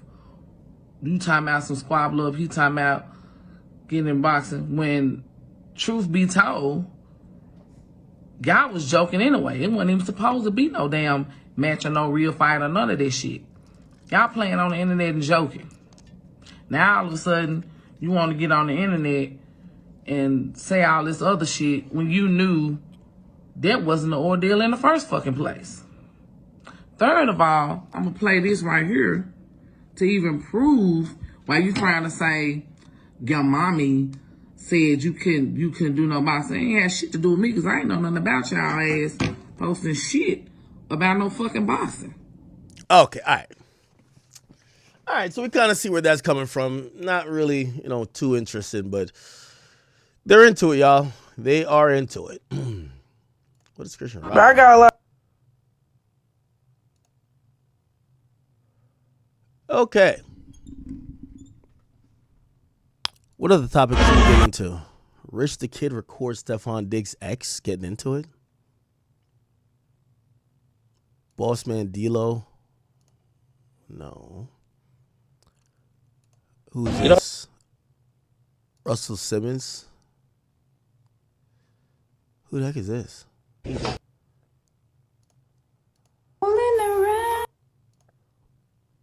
Okay. Spam up some new topics. I could definitely get through. I know it's 5:00 on the East Coast, but I could try to get through a couple more. Once again, apologies for the late start to stream, but I'm trying to give y'all a little bit bang for the buck. I know we did also take an hour on some business stuff.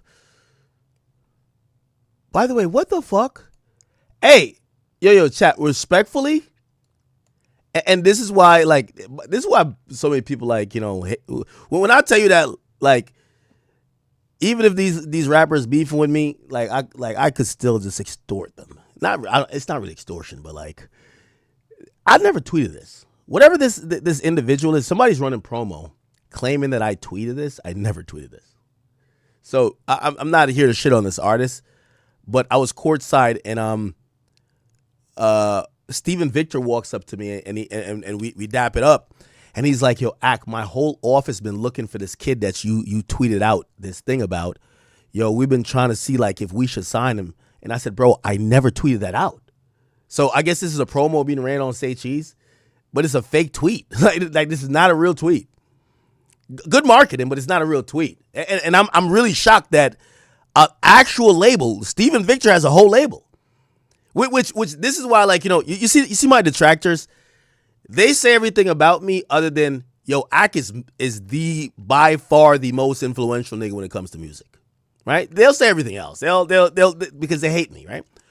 But I'm telling you the truth. First of all, this is a fake tweet. I never, I'm not shitting on the artist, but it's a fake tweet. I never sent it out. I don't know this artist, and I'm courtside at the Portland Trailblazer game versus the Knicks.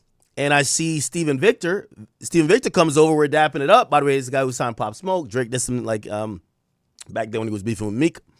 And he's like, "Yo, Ak, my whole office been looking for this kid that you tweeted out that you were trying to find. So they were basically trying to pursue this guy." And I'm like, "What you mean I tweeted something out?" And I was kind of seeing it because I seen it on a few meme pages. And I think it's one of my meme pages I got to blame. It's not like I tell them what to do, but they're like, "No, a page associated with you posted your tweet." And I'm like, "I never tweeted that. That's a promo." So, hey, if this kid gets signed, I'm owed about 40-50%. I just want to let you know, because you got labels that are having their whole office research team trying to figure out who you are to see if they need to offer you a contract because they think I was shouting you out. So I'm owed some of the contract if you get... He probably signed already. Who knows? Anyway, let me see what else is going on.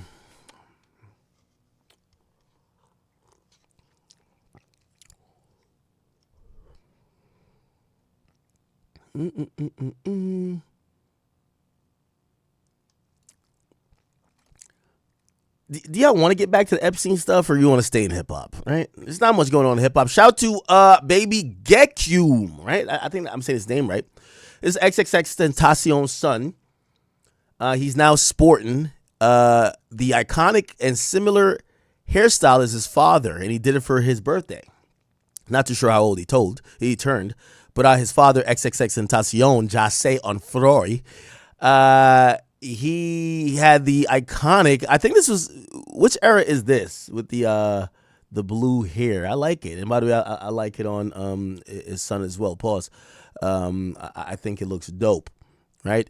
I think his son is gonna turn out a lot like his father, and I think for the good. I think he's gonna see representations of his father, how much he's loved and how much he influenced people, and I think he would want to take he wouldn't take to those type of attributes. So I think he's going to be a good. He's going to turn out like his father, but in a really good way, right?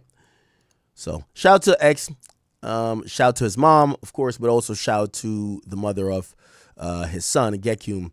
I'm glad that she's allowing her son to,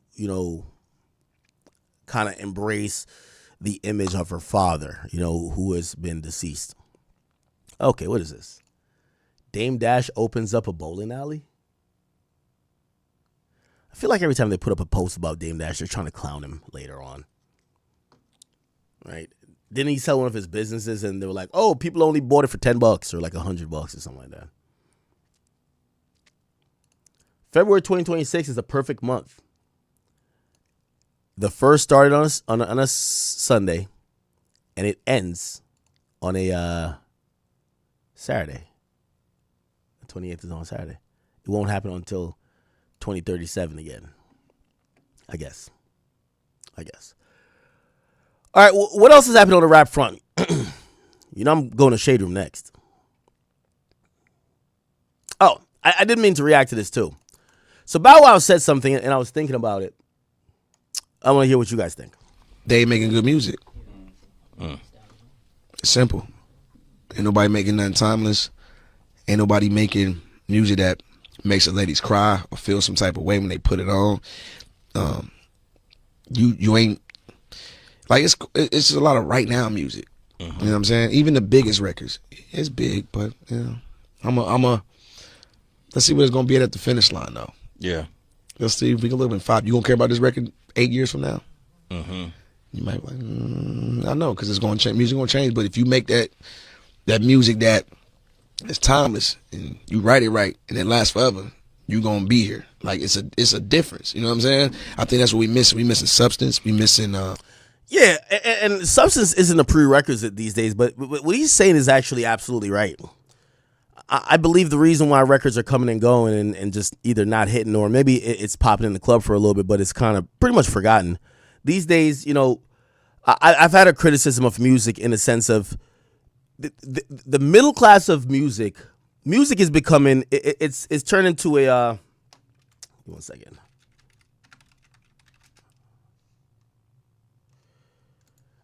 Yeah. So what was I saying? Music is turned into, it's becoming like this proliferation of the top and the bottom. Pause. And I got to say pause with that, but I hope you understand what I'm saying here, right? And since I'm the only one who's doing, so to speak, think pieces, I guess, in hip hop these days, you guys could take and clip this because I'm agreeing with Bow Wow. But I believe the middle class of music is out. So let me explain what I mean. At the very top of music, you got Kendrick, Drake, you got J. Cole, you have Future, you have a bunch of artists, Travis Scott. They're at the top of music. We know what they're going to do. They're going to sell out stadiums. They're going to sell out arenas. They are the guys. They're still the guys, right? Now, obviously, we do expect and we are worried for the changeover factor because these guys can't continue forever. Of the people I'm mentioning, I believe Kendrick is almost 40. Drake is almost 40. Future is already 40. And when you think about who else? Travis might be the youngest. Let's just look at that, right? How old is Drake? So Drake is turning 40 this year. How old is Kendrick? Kendrick is turning 38 this year, right? How old is J. Cole? J. Cole is already 40, and he's 41. And how old is Future? Future is 42. Now, I remember even Andre 3000, I forgot what age he even said it, but he said, honestly, he fell back from music because he really thinks it's a young man's sport. Now, I do think that the age range, and this is not an ageism type of conversation I'm trying to have here. I do think, the age range of music is definitely expanded, and of course, there's people who listen for different eras, so that's not really the conversation I'm trying to have. What I'm trying to say is that there's a deletion of the middle class. So eventually that top class, they're going to have a changeover because they're going to lose passion or they're just too rich or they're going to pursue other ventures. It's another conversation to say do we have people to replace him? Because usually the middle class, somebody breaks out and gets to the upper class. Travis was middle class for a while and then he got to the upper class and he's been there since. Now, I'm saying class, but I'm just talking about tiers, right? So the upper, like the top tier artists, which there are probably only 5 of them, right? Or maybe like, let's say under 10. They're there. What I believe has happened is there's a deletion of the middle class of music. What do I mean? The middle order guys that used to sell around 100,000, maybe 80,000, those guys, they're either all the way down or they broke out already. There isn't a stabilization of the middle class. And this is kind of like reflects the economy to a certain extent. As time goes on, without some correction, the middle class always get crunched. Like the middle class, what was considered middle class in the 60s and what's considered middle class now is, is very different. Could you survive off a middle class income then versus now? What I'm saying is that it's happening in music. Who am I mentioning? I'm mentioning the Polo G's. I'm mentioning the Roddy Riches. I'm mentioning the Lil TJs, the A Boogies of the world. I'm mentioning the Moneybagg Yo's. I'm mentioning those guys. They would be filling out that middle class of hip hop. They're not top echelon artists, but they're not bottom of the barrel either. And those guys used to be those middle order guys. What's also important to kind of like acknowledge is Rolling Loud and its lineup is a good example if you're gonna analyze that, right? Like, you're going to notice, like, Rolling Loud, with all due respect, and shout out to my man Tariq, and I will be at this event, by the way, too. Other than the top guys, you don't see much middle order guys. You see guys on the bottom kind of coming up. The middle order, the middle level artists have been gutted out. Now, there's a few still there, but think about how many middle level artists we used to have that are kind of just not really relevant anymore. And I think that's why Rolling Loud didn't book them, honestly, right? Yes, Sexy Red, middle, right? Middle class. Bossman D-Lo, middle class. No Cap to a certain extent, middle class. But the rest of these guys, they're guys that, and when I say bottom level, it's not that they're trash, is that they're on the come up, right? So like all the middle level veteran artists, they're kind of been gutted. They're either completely irrelevant or they got no motion or they've given up on music, period. Right? So you're seeing a bunch of people there, and the only people who escape it, like I know you're gonna be like, what about Chief Keef? He's a legend. Legends, you don't have to even rank him. You know what I mean? So, like, for example, somebody like Kodak, like, yes, he could be like middle order if he's not like a top tier artist, but he's like, he would get booked just off being a legend. It's Kodak. We're not seeing active middle order guys that you're like, if he drops, he's going to do 80. If he drops, he does 70. Yo, whatever. It's either these, we're teetering on superstar versus the middle order. And even down to being like, let's say somebody like Yeet. Like Yeet, I think in a different era, would be like kind of like middle order. Right? Now, he's teetering on superstar. He's ascended up. There is no middle class of music anymore. Again, this Rolling Loud lineup isn't probably the best representation, but you could use it as a representation. Most of these artists, they're on the lower level other than the headliners, and it's not as a diss, they're heading up. But there aren't like these established guys that you're like, oh, this guy's been consistent for the last 4 or 5 years. He's a veteran. He's still lit. Those guys have kind of like really dwindled down. And I think what happened at Rolling Loud, those guys have outpriced themselves. They're not that relevant anymore. They're used to getting like 150,000 or 100,000 per show. And Rolling Loud probably said, listen, we're going to spend the money on a headliner. Let's just get a bunch of guys who are on the come up. So I think the middle class in music is completely dead. Let me tell you what a healthy middle class is, right? Let's go back to Rolling Loud. I don't know. Let's go to 2018 Rolling Loud, right? We'll look at this. The idea of a 2018 Rolling Loud, right? Give me 1 second. Okay. This is a good one right here. Okay. Jesus, can we get the fuck? Okay. All right. Sorry, Chad. Just need to get. All right, here we go. Oh my God, it's still okay. Here we go. So like back then, yeah, J. Cole, superstar. Uzi's kind of right there because this is coming off of Love Is Rage 2. Then we have these guys are middle order at this point. Young Thug is middle order. He doesn't really get to like kind of bordered by superstar status until 2020, which is so much fun. But we have A$AP Ferg At that time, Playboi Carti was in that mix. Young Dolph, Currency. You could actually see there was a bunch of people who were active. Even Youngboy was there, who were active on the scene that were viable artists, but they were middle class artists. And I'm not saying that they're trash. I'm saying in terms of their status, right? Middle class, right? The Navs, the Fetty Waps, the Trippie Reds, Chief Keef at that time because he was more active on the scene. Rich the Kid, right? That was middle class, right? We're talking about Ski Mask, Machine Gun Kelly for show, Lil Yachty, perfect. And then right on the superstar stats, we would have these people like, 21 Savage or Rick Ross or, maybe, I don't know if Wiz Khalifa at this point, he might have just been legend status, but like a Gucci, a Kevin Gates. My point is this now. These days, there is no more middle class in music. You're either completely irrelevant or on the come up, or you're a superstar, or you're a legend. There is no more, hey, I am the old reliable artist that, hey, I'll never be J. Cole, but I'm like super viable. And I'm like the consistent over the next 5 years. I'm going to keep, I drop, I sell 50. I drop, I sell 60. I drop, I sell 40. I'm that consistent guy. Those people are out of here. They're all out of here.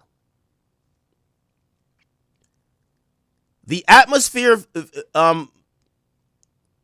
favors a few of these artists that's teetering or at superstar level, and everybody else is like on this come up like rat race on getting the next hit, trying to build their new artists on that level too, who are trying to, just jump from competing among everybody to being superstars. But that's even harder because there's no more middle class. There's no more middle class, chat.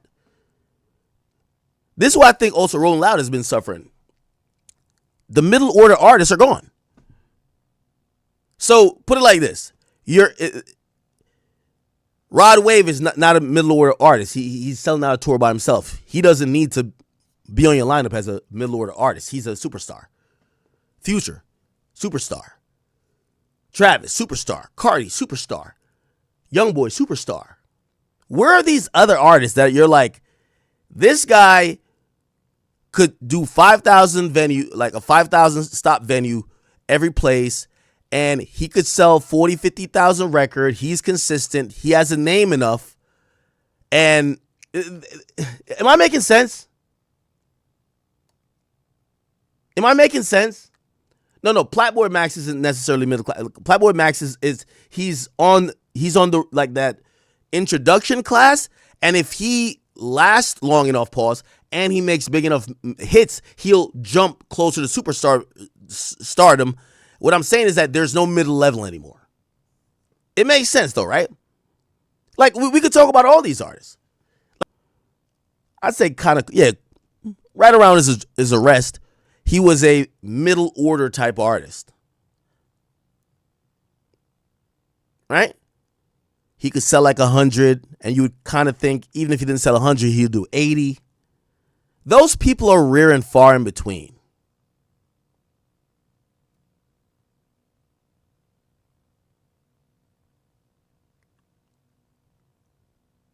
I hope you guys understand that. So I'm agreeing with Bow Wow to a certain extent, and the extent I'm agreeing with him on is that obviously, we talked a lot about business today, and that definitely affects why that is. So economics and also the business of music, and I do think touring has been the most popular thing it's ever been.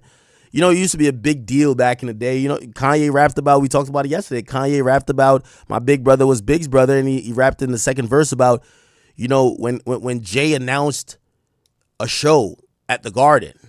And that was like a big thing. Like he announced a show at the Garden. Like it was a big thing that Jay would sell out the Garden. Like these days, Rod Wave does the Garden twice. Like, touring is much more popular now too. You get what I'm saying? Like some of these guys could, but it's only a few artists. The rest of these guys can't sell a ticket to save their life. And I think that's why Rolling Loud has suffered. Like, where are the guys that are going on tours? Like, I look at a venue right now, right? Popular venue in New York City. It's called 5,000 cap venues in NYC. Let me see. The Paramount is one. Let's look at that. Is it Paramount? Paramount event. Is it called Paramount?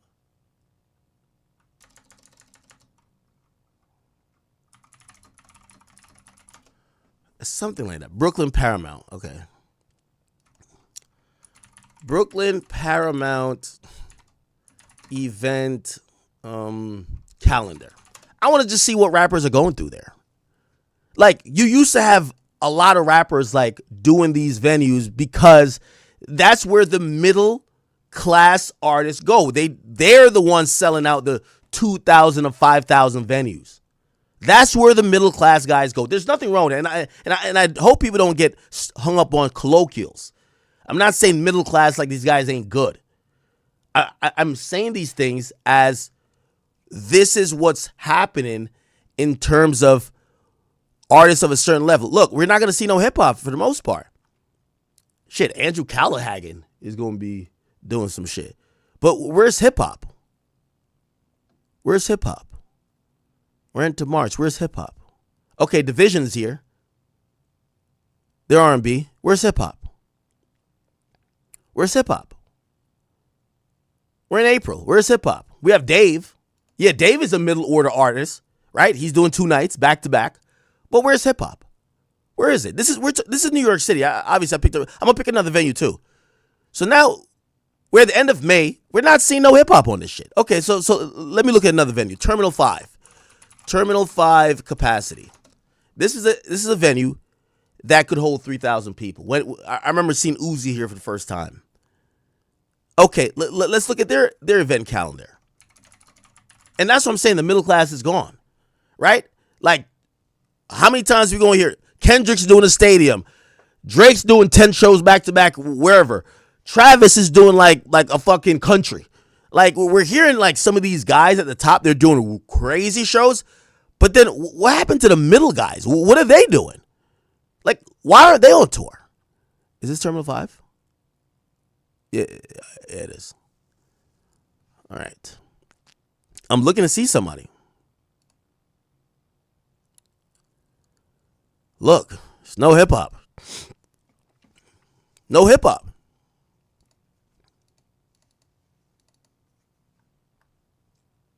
Where are they at? Okay, let's go to another venue. Sony Theater. Sony Theater. Event calendar. Let's look at that. Okay, let's see.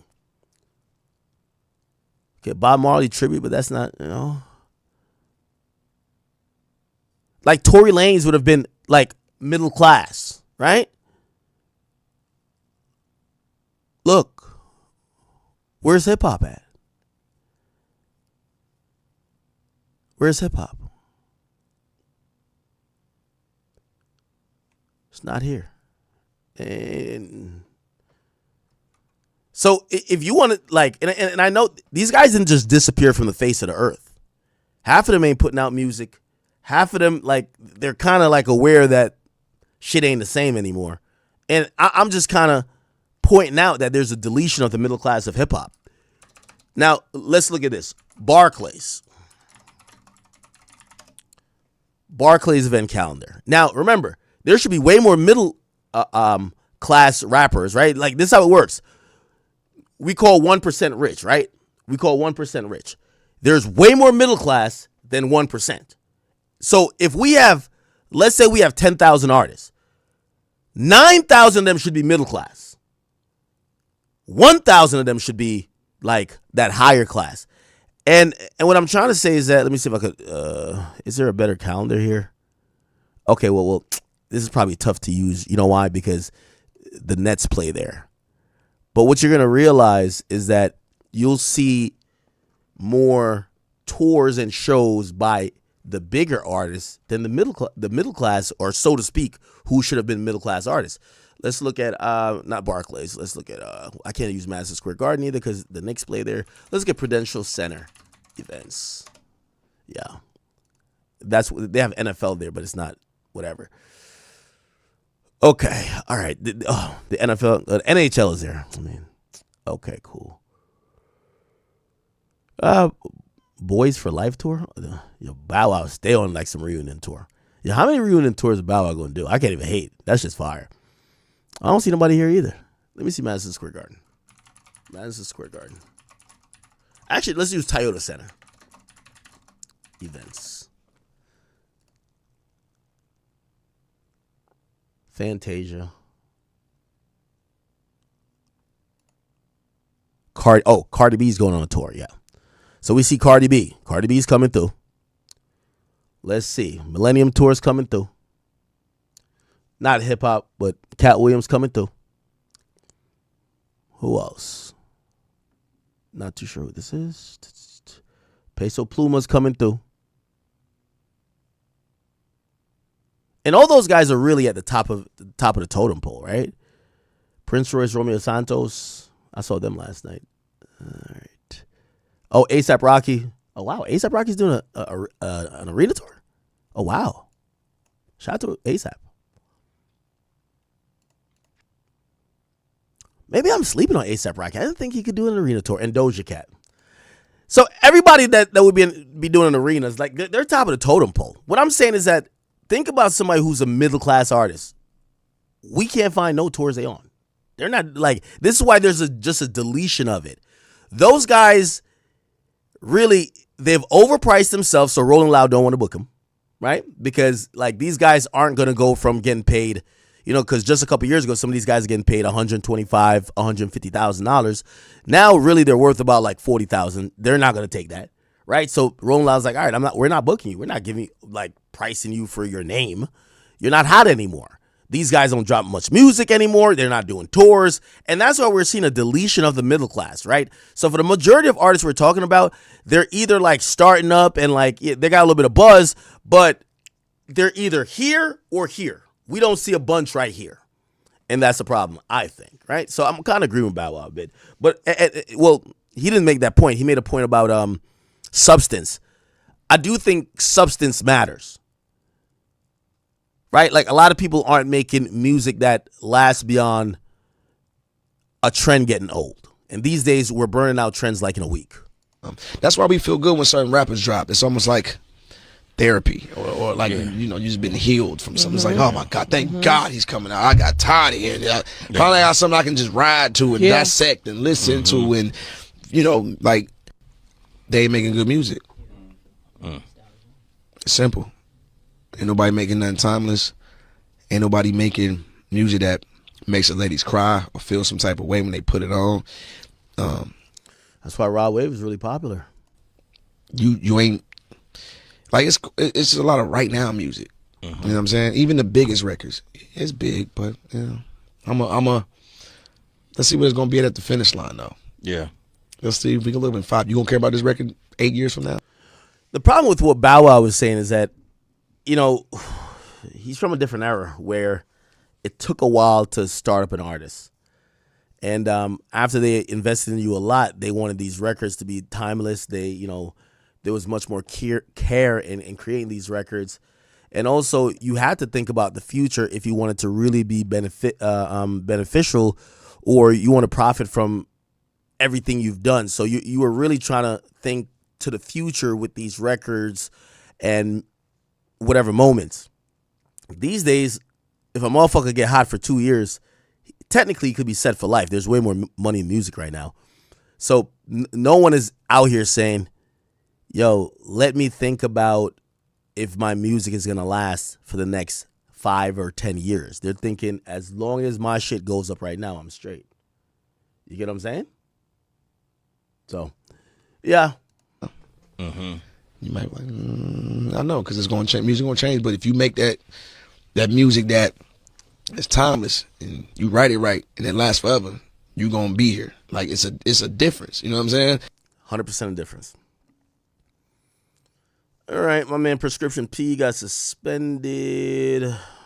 Who else? Okay, let me get to Shade Room real quick.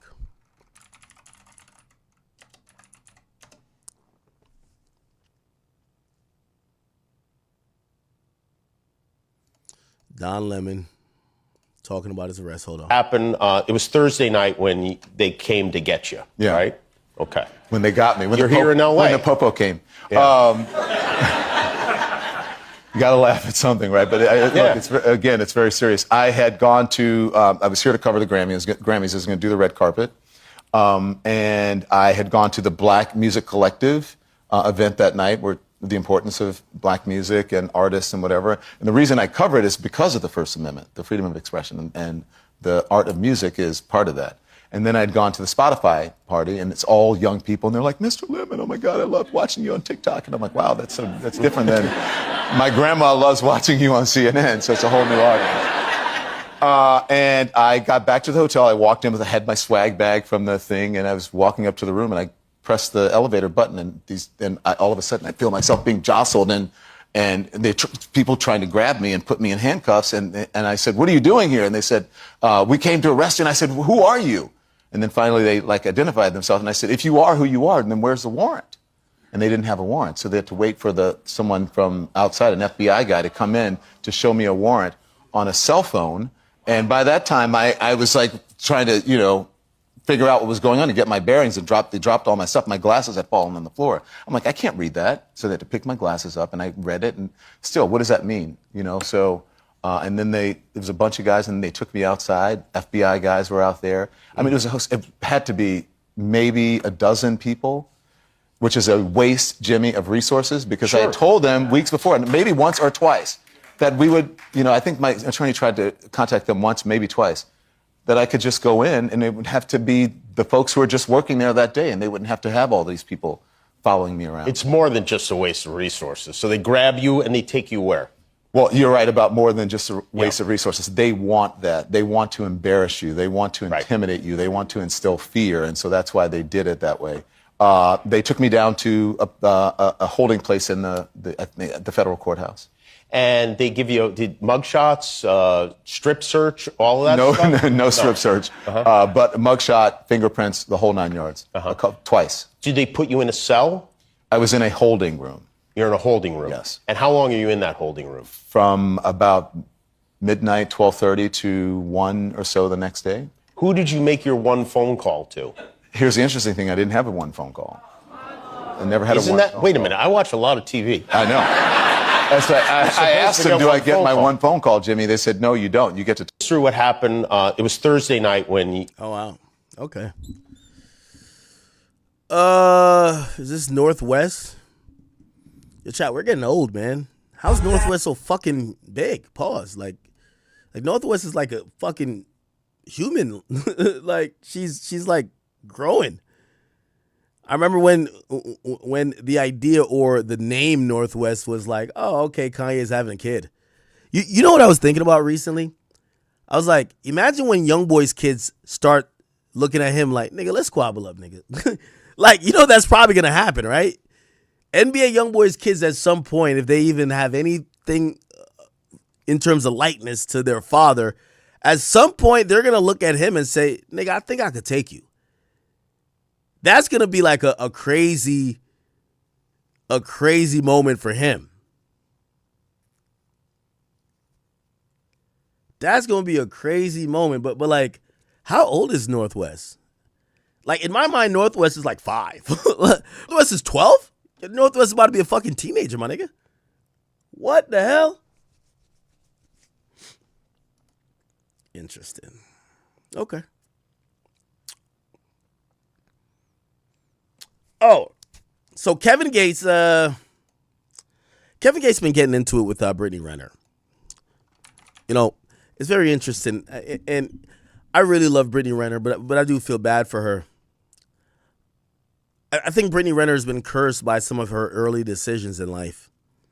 No matter what happens, and men will act like they don't judge a woman for their past only to waste that woman's time, use them for sex or whatever else, and then release them back to the field. There is something, when somebody knows that you're a woman that's been ran through, and I hate to just put it in really raw terms, when niggas have the perception, and this is why women have to like really protect their purity. When a lot of men have that perception that you've been ran through, they'll come with the, I don't care about your past, this, that, and third. But it's this innate understanding of like when they walk in a room, or especially if you've fucked with all their peers, it's never gonna end well. And what happens usually is that they gaslight the woman. Yeah, I don't care. Anything before me doesn't matter. That woman then gets like pretty gassed, saying, "Oh, I found the exception. Like, he's a real nigga. He doesn't care." And when that person then gets bored with that woman, they don't see the value in them anymore. They release them to the streets, and then that person is usually pretty salty. But what am I kind of indirectly alluding to? Brittany Renner, we saw not too long ago, seemingly involved in a relationship with Kevin Gates. And that relationship seemed to be one where Kevin Gates said he was married to her. She looked like she had converted to Islam. She was following him around. I don't know why I can't find the particular post. Right? But she had like converted. I could show you these pictures. There was videos of, them courtside. She looked like, pretty much almost like the perfect wife.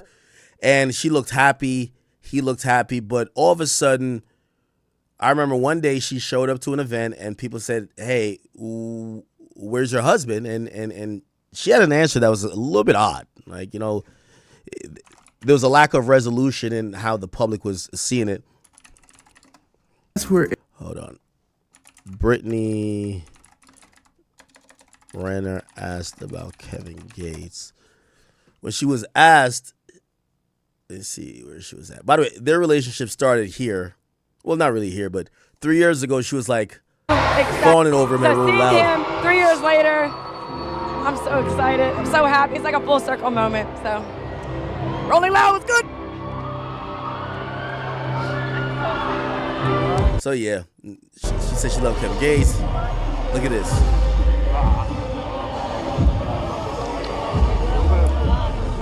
Hi.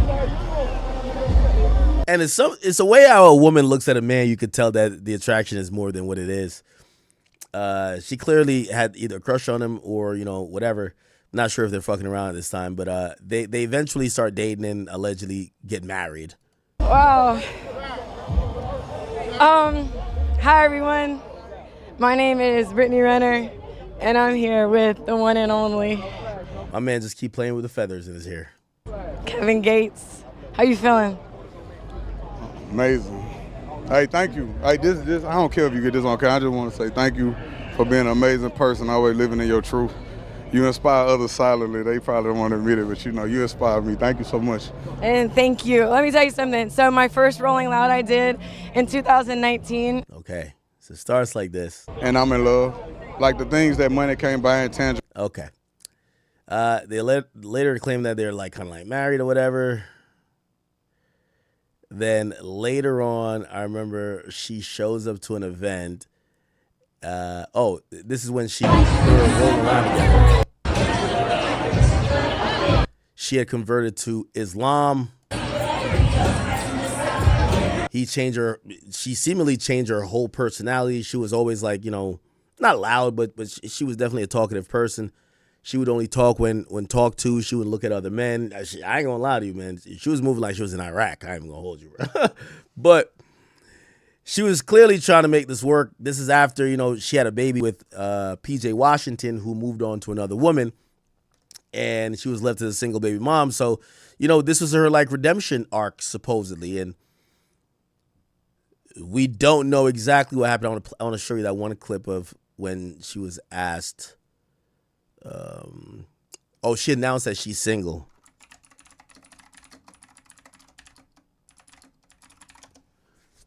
She announced right here. Yeah, there's a lot of changes in your life. I have. Alhamdulillah for that. So you were. I tried to give you a hug earlier, and she was still trying to wear the stuff. I guess this stuff is only for Kevin Gates. Yes. and you were like, Access denied. You can't do hugs. Yeah, no. This is part of your faith. Yeah, and I mean, just what makes me comfortable. Like, No, I don't know. Fuck, I am trying to make you uncomfortable. No, yeah. I mean, I think for me, it's like, in my mind, I'm kind of like, why is any man giving me a handshake, a hug? Yeah, a I was like, dap? what about and we did this. We did this. Air high five. Because I just feel like there should be no man touching me except my husband. Mr. Gates. Yeah. Are you guys married? Or is this like a yeah, I don't know how does this, I mean, first of all, Kevin's the best. Mhm. You got to keep her. He's a great guy. Very, very, very. Is he still? Are you guys? Is he going? Did you release his semen retention? Okay, first of all, you guys like 3 questions. So Okay, well, yeah. slow Well, it- first things first. He was doing semen retention last time I saw him. Has the retention been lifted? Okay, well, that's a question you would have to ask him. Okay. But we got married April 6th and divorced May 28th. So you're divorced. Yes. But there is a 90-day waiting period in Islam where it's basically you have 90 days to see if you're pregnant because then he would be responsible, right? And then also in those 90 days, it's for reconciliation because Allah wants you to stay married. And then during those 90 days, you are not to like entertain anybody romantically. So, And I'm not gonna lie, the reason why I feel bad for her because I think she's really a hopeless romantic, what I will say but plagued from her past. is that Islam has made my life a lot easier. I think even with this transition. Okay, so she basically says they've divorced. If you look on her Instagram, the Instagram went from like, oh, is her Instagram gone? Okay. Her Instagram went from a bunch of like garbs from head to toe. You know, there's a lot of change. She started rocking,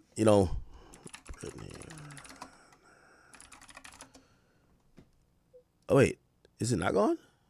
Oh, here. Yeah, her Instagram went from all this, covered from head to toe. She had the Alhamdulillah fit. You know what I mean? She went from here.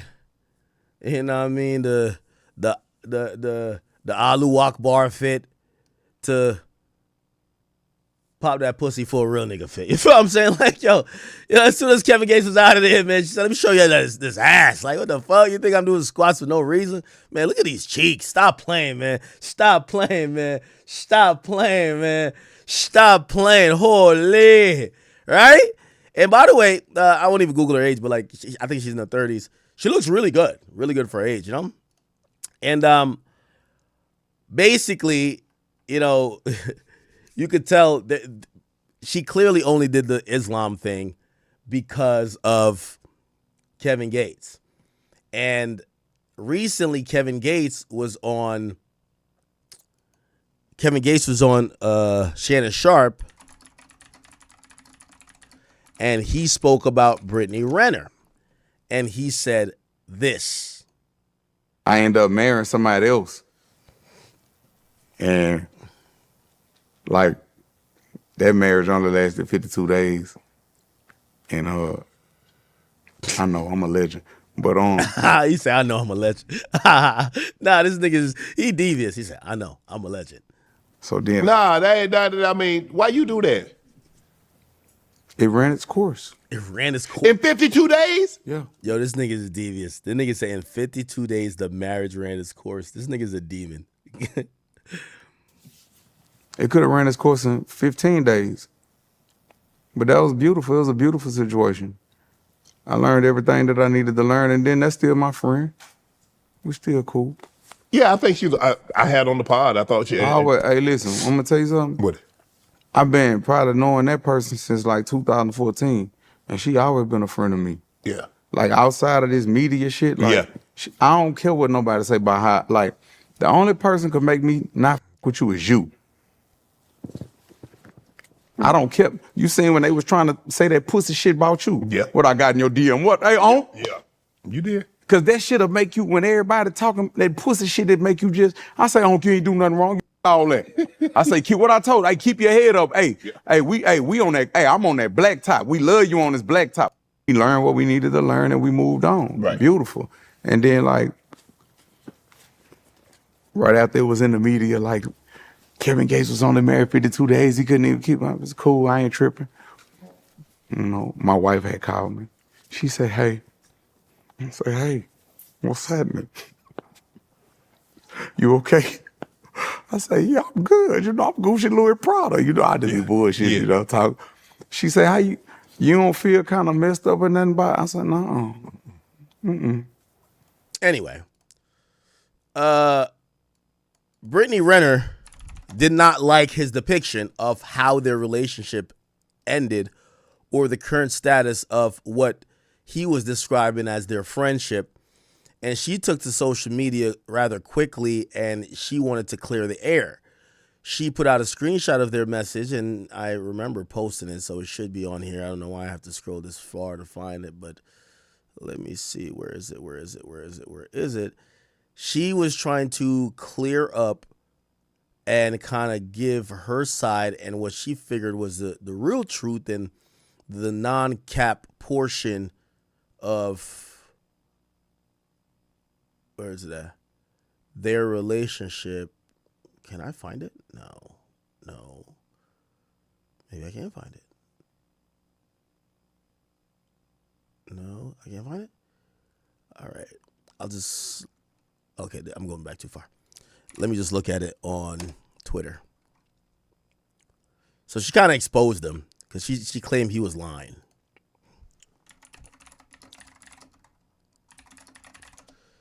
And she posted like a DM that showed that she had blocked his ass now. Right? Let's see. Jesus. Oh, right here. So she posted, hey, we're not friends. And on the interview, he had said he had known her for 2014. And she says, no, I did not know you in 2014. And she says, selective memory paired with a wide mouth will not be tolerated. Since you're going to speak on me, understand that I will now have the floor as well. So it looked like she was waiting. And she screenshots one of the messages he sent her, a voice note, before she blocked him. He says, you blocked Kevin Gates, so she blocked him. This is what the message said. Say, bro, so you don't want to be my friend?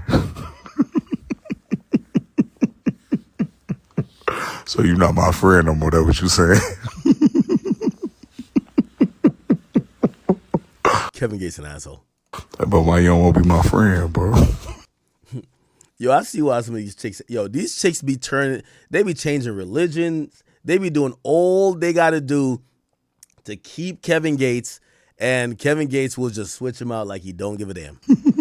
He laughing at her. Now, she also had a caption with it. She says, is your child bride pegging you with that 9-inch strap on yet? I'm your mommy and your daddy. Now be gone. Patreon loading. So it looked like she's basically saying she's going to expose him. And it's kind of interesting. Well, actually, now I do got to Google Brittany Renner's age. So Brittany Renner's 33. And anytime a woman refers to another woman as a child, it's usually a self-reflection note to say, I'm old as shit now. And this young girl, it's no way you could be attracted to me, who's old, and a girl that young, even though when they were that young, they wanted the same type of guy that the old girl has now, right? So Kevin Gates' new girl is this girl here. Her name is Jelani Tejada, I believe. And I don't even think she's that young. I think she's like 26. How old is... Oh, Jelani Gates. How is he claiming he marries all of these girls? Like, oh, she's 26. So for a 33-year-old, if you date a 26-year-old, you're dating a child, right? So she's calling her a child. If you haven't seen that girl, let me scroll up. Jesus, I can't find it. Where is it? It's gonna be right here. Oh, this is her. So this is her, and this is who Brittany Renner is saying. This is your new child bride. Her like, cause she was like kind of tomboyish, like. Yeah. She was. I used to be gay, and then we turned. So this woman that Kevin Gates is now married used to supposedly be gay. Kevin Gates turned her straight. And here's the thing why women be getting salty. You see Kevin Gates got with Brittany Renner and probably told her, yo, all that ass pictures and half naked shit you're posting on the gram, I ain't with that. I'm Muslim. Alhamdulillah. Yo, put all of this shit on. I want to cover you from head to toe. And you got to be Muslim. She wanted Kevin Gates, so she agreed. So she did all of that to get him. Kevin Gates with this new girl, you think she's put that shit on once? Nah. You know what I mean? Like, yo, that's how women get mad. Wait, I had to do all this shit, but it's like the new chick don't got to do it? Wait, why can't I find these? What the hell? Oh.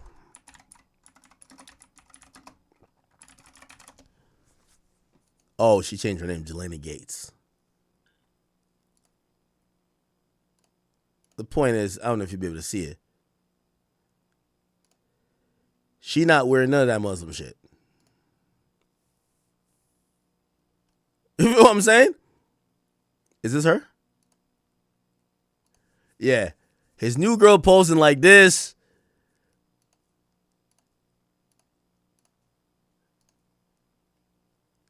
This her right here. Shit. And I think Brittany Renner is probably realizing the grift here. Brittany, half of the reason he probably had you put that shit on, like, right, his girl could dress like this. The reason why he has you put on that garb is, like, respectfully, he thinks you're a whore. So, like, that was his way of trying to mentally cleanse you. Like, he put on the fucking Muslim garb on you to, like, you know what I mean, kind of take away the sins of whoredom. I'm sorry to say. Because when he gets with a girl that he don't think is a hoe, he don't got her he want her to show the shit off. Because he want niggas to know, yo, this is mine. No other rapper done fucked her. He's chilling with this. He was like, yeah, there's too many niggas done hit. Yo, walk around like this. You know what I mean? I'm keeping the beat with y'all. Like, people ain't gonna like me saying it, but if this guy was this devout Muslim, all of the women he gets with would be doing this by the time he so-called marries them. They're calling this woman, she changed her name to Gates, as if they're married. You had to walk around looking down, couldn't talk, alhamdulillah to you, or whatever it is, and basically you had to damn near convert. And I'm here to tell you the reason why you had to convert. That nigga thought you was a hoe. Straight up. Like, a nigga will accept a chick that was a hoe if, like, when you get with her now, all she do is reading the Bible. She don't go to the club no more, or she go to church. Like, you're seeing someone, like, trying to cleanse themselves in a bit. But when you get with somebody that you don't think needs to be cleansed, bro, of course, you got the titties out. Of course, he probably like, yo, yeah, this is the bad bitch I'm dealing with. Yeah. Like, you know what I mean? Like, Kevin Gates not the type of nigga that don't want niggas to look at his girl. His girl look like this. This nigga is happy as hell. We ain't seen a Muslim garb yet. There's no OnlyFans. Not that I'll be looking. Right? Titties out. So I know, yo, chat, I know Brittany Renner is tight. So you got your girl posing like this. She's out here. God damn, this ass look fat. She posting this. And when I was with you, you had me dressing in the Alu Akbar Sheen special.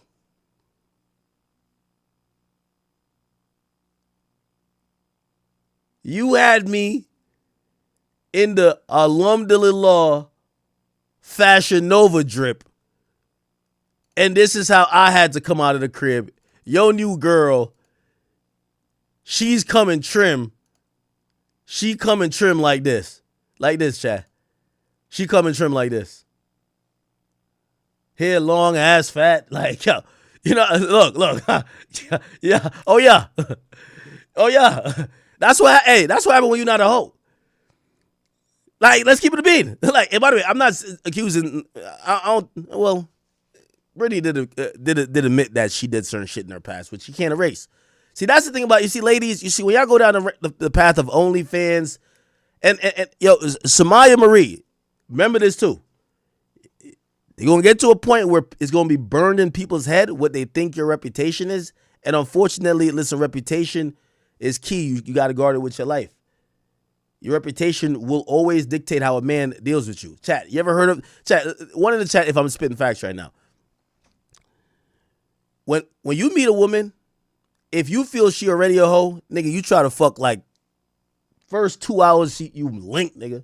Feel what I'm saying? Like, nigga, you try to get, you don't even give a fuck, nigga. You try to get some head in the back seat, nigga, like at the movies, nigga. Yo, y'all out at the mall, you be like, yo, come in with me in the bathroom real quick. You want to fuck her? Like you just don't give a fuck. Like you just try her. Like, yo, what's up? Let's fuck. What's up? Yo, you ever like link with a girl you think is a good girl, you think she got morals? Nigga, you're mad careful. You don't want to disrespect her. You know what I mean? Like you want to, like, low key, maybe she would go, but like you not even trying. Like, yo, I've been with a hoe. I'm like, man, I don't even care what she think, nigga. You know what I mean? Like, I'm like, yo, what's up, yo? I'm horny, my dick hard. Like, you know what I mean? You talking crazy. You already talking. You ever been with a good girl and like say she bad and you think she a good girl and you think this could be like real wifey, bro? You start moving different, bro. You get what I'm saying? That's the reality. That Brittany Renner, I think niggas is looking at her like she promiscuous. And that's what women don't realize, yo. When y'all do this online shit and give off the idea that you're promiscuous, when a nigga actually wipes you up, it's going to only come out to a few outcomes. Like saying in the case of like a Selena, like they're going to want you to be splitting the bill, or you got to give him $50,000 for the casino bill. Fuck it. Or you get one of these chicks where at least you don't know about the past and you know, you let her be normal, because at least when you walk in a room, niggas don't say you with the whore. So I'm telling you, until I see a Muslim garb on this chick's head, the only conclusion I could take, and I think Brittany Renner is smart enough to realize it, bro, the nigga knew you was a hoe. I'm not calling her a hoe. He knew the perception of you as a hoe, that he was wifing up a hoe. So because the perception of you as a hoe, he had you do things to change the idea and perception and almost try to cleanse yourself through religion, that maybe when people saw you with him, right? Like, look, every time we saw, look, she looked demure or whatever. She looked different than the perception. And that man cares about his perception. You saw him when he was sitting courtside at the Lakers game. That nigga took up 2 seats with his feet wide out. Like, yeah, like, he not going to say, he's smooth. I could tell. Kevin Gates is a smooth dude. He ain't going to put it down like that to her. Like, yo, bro, I'm kind of ashamed of your past. So, you know, to make up for it, I need you to rock the Alumdulillah Law special. But I think she realizes that now. How the new girl getting away with shit I couldn't do. Well, the new girl, I'm not even saying one is less than whatever in terms of sexual experiences. We don't know the new girl. You had a history where people were like, you a hoe. Straight up. And I love Brittany, by the way, too. Like, you know, I'm not really, I'm just kicking real facts. This is real facts, right? So, you know, I think Brittany's upset at that, too. Like, damn. So when I was with you, I got to do all this. I got to convert just for you to, like, pop out in public with me and whatever. You're proudly showing off this girl. She doesn't have to do anything. She's posting pictures that's worse than what I used to post, and you had me stop doing it, right? Yeah.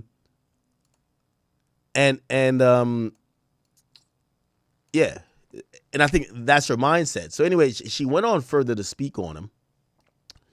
And apparently she has a new man now, right? She has a new man. And her new man is this guy. You know, she tried to announce it. I don't know who this nigga is. Looked like he just came out of a movie from the 1990s. I don't know who he is. Oh, his name is Director X? I know this guy? Is this the guy who used to do music videos? Yeah, I've never seen this guy in my life, bro.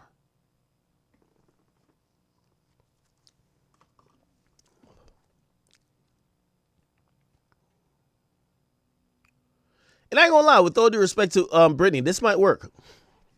The problem with like you know, women like Brittany is that, you know, Brittany has been with a lot of celebrities.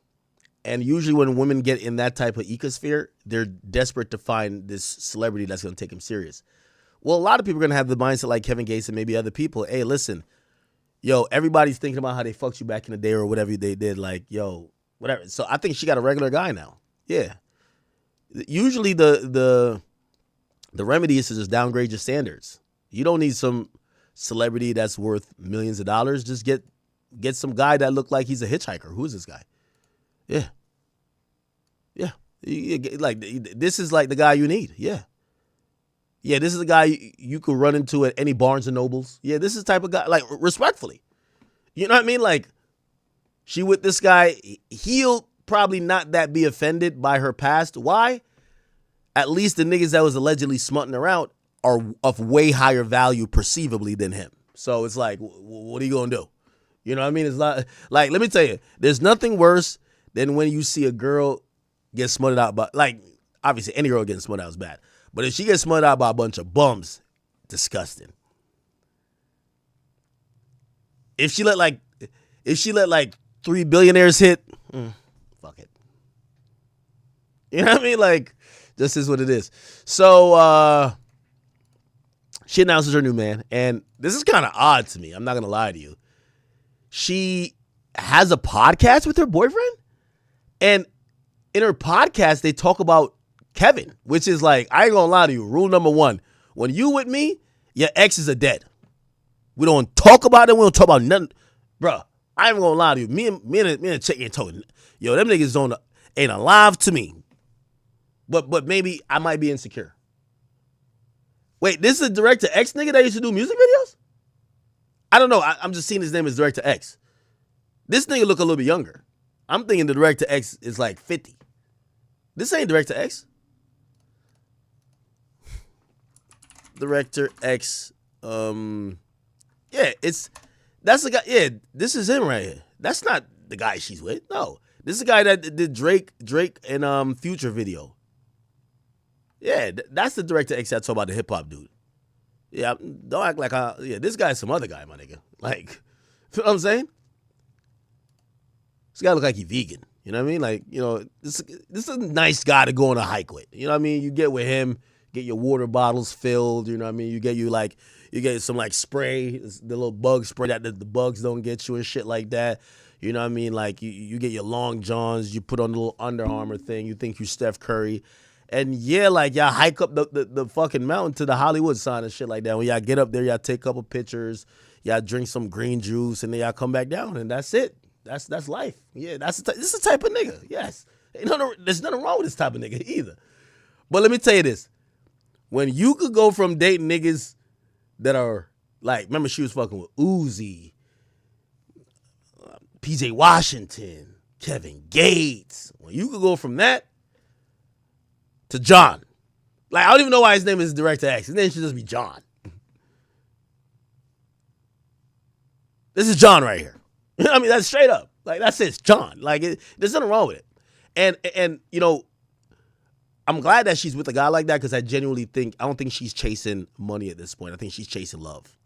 And oftentimes you got to downgrade to find that love if you want love.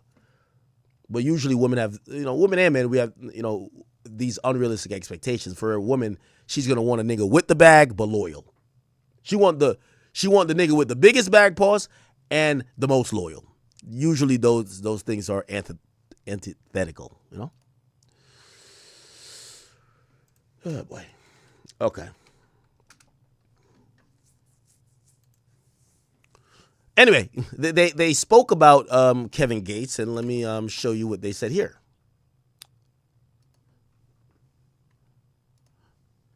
Kevin Gates, Brittany. And that's what I'm saying. Her man, shout out to her man, because I could not be doing no podcast with my new girl talking about her old nigga. Fuck that nigga. And like, I wouldn't even be beef with him. It's just that, like, bruv. Yo, put it like this. Yo, here's my motto. Yo, if your bitch still thinking about her last nigga, you're not stressing her out enough, man. Yo, you got to keep her occupied, gang. Like, yeah, if your girl is still reminiscing about her ex nigga, you ain't put her through enough. Facts. Feel what I'm saying? If your girl still thinking about the last nigga, you ain't put her through enough. Straight up. All right, this is a podcast, though. What are you feeling? Yeah, I'd be damned I asked my girl what she feeling, and she told me about her last nigga. What? Anxious. I think the broader conversation is I don't want anyone else telling my story. That actually sends me into orbit when I think that someone else is speaking for me. And it is also untrue. Because I'm okay with being a part of someone's story, but if we're going to tell the story, then let's tell the whole truth, nothing but the truth, so help me God, right? I typically don't like to talk about stuff. I think that it's been really challenging growing through different phases so publicly. My energy is sacred. I treat it as such. So I try to protect myself. But it's like, I'm tired of silencing myself. And I find because of how I am too, I'm always wanting to protect people who quite literally would leave me for dead. I saw that he was speaking on our marriage. Yeah, I ain't gonna lie. If I'm her nigga, I'm walking out of the room.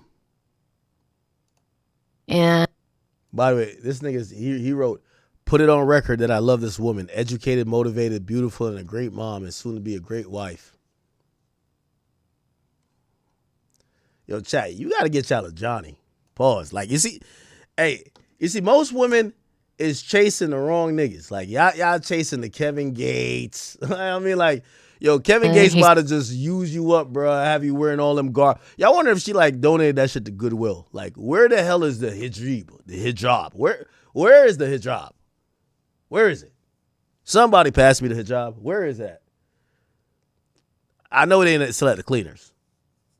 He said that we met in 2014, which was untrue, and that we were still friends, like we were still cool. Yeah, this is a good man. I'm not listening to you vent about your last nigga. Fuck you and him. And but I might be insecure. Even though some people might say, like, well, he didn't say anything bad about you. But you didn't say the truth about the situation either. We're not friends. So if me and you aren't cool and I go on a platform and I say that we are, I'm trying to be funny.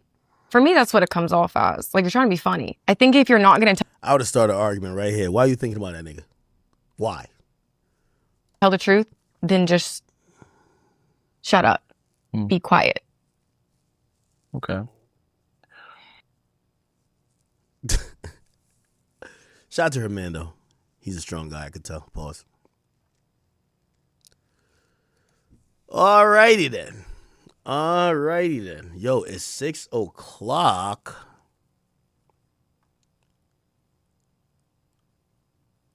Yo, this was ill right here. You said this about Brittany just to find out she wasn't the one. Hey, this nigga disrespectful. She was the one. We had to go through what we had to go through so we could get to where we are right now. But like I say, you know, who I love, I don't discuss. She was the one to help me get to this level. That nigga said Brittany Renner was the one to help me to find her. Yo, this nigga's wild.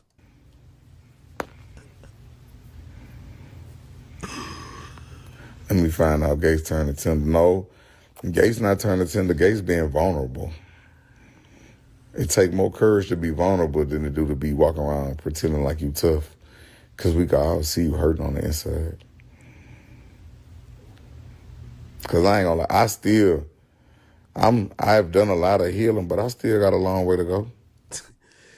Kevin Gates, man, always kicking some game.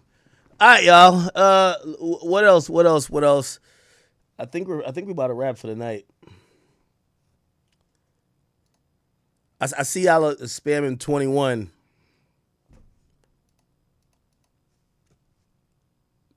I'm gonna be honest with you.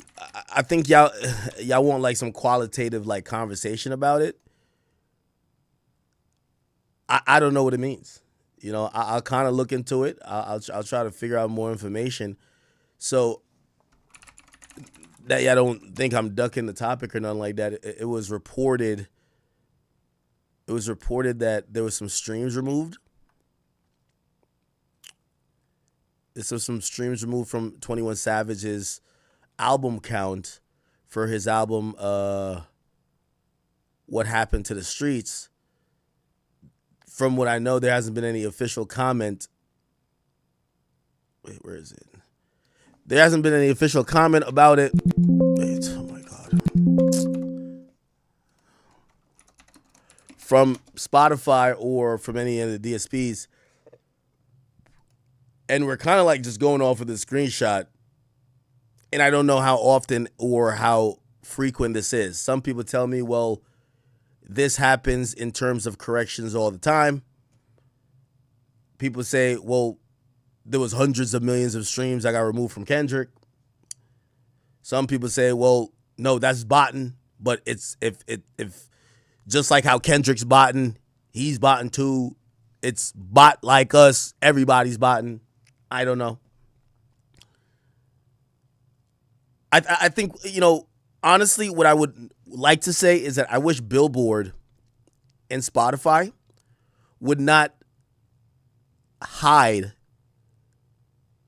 when they do these things and people accidentally, or they have to use AI or computers to actually track the numbers that these companies are representing, that they could see when there's a minus, and now it rings an alarm.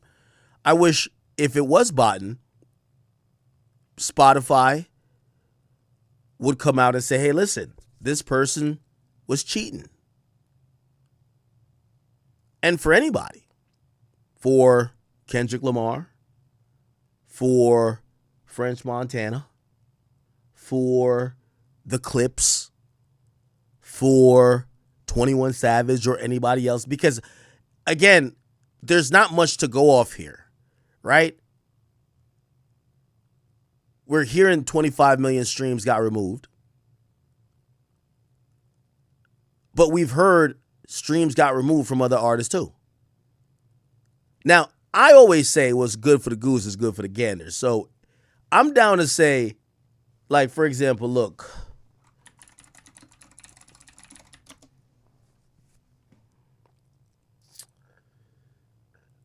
Okay.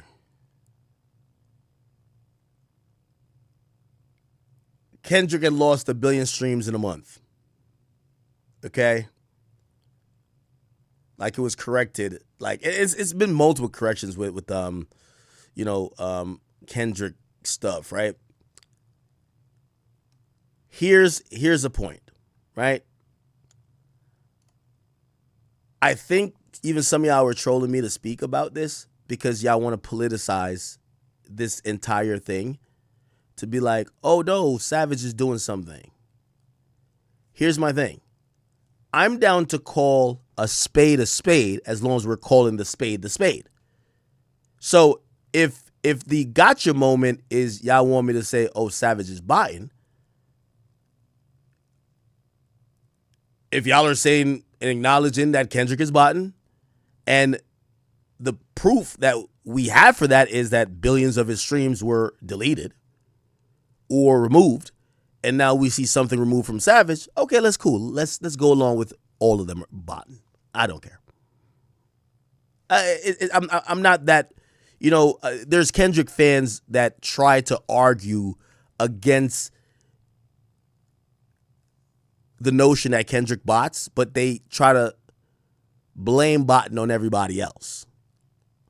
And if anybody in this industry seemingly has the most evidence for fraudulence or botting, it would be Kendrick Lamar.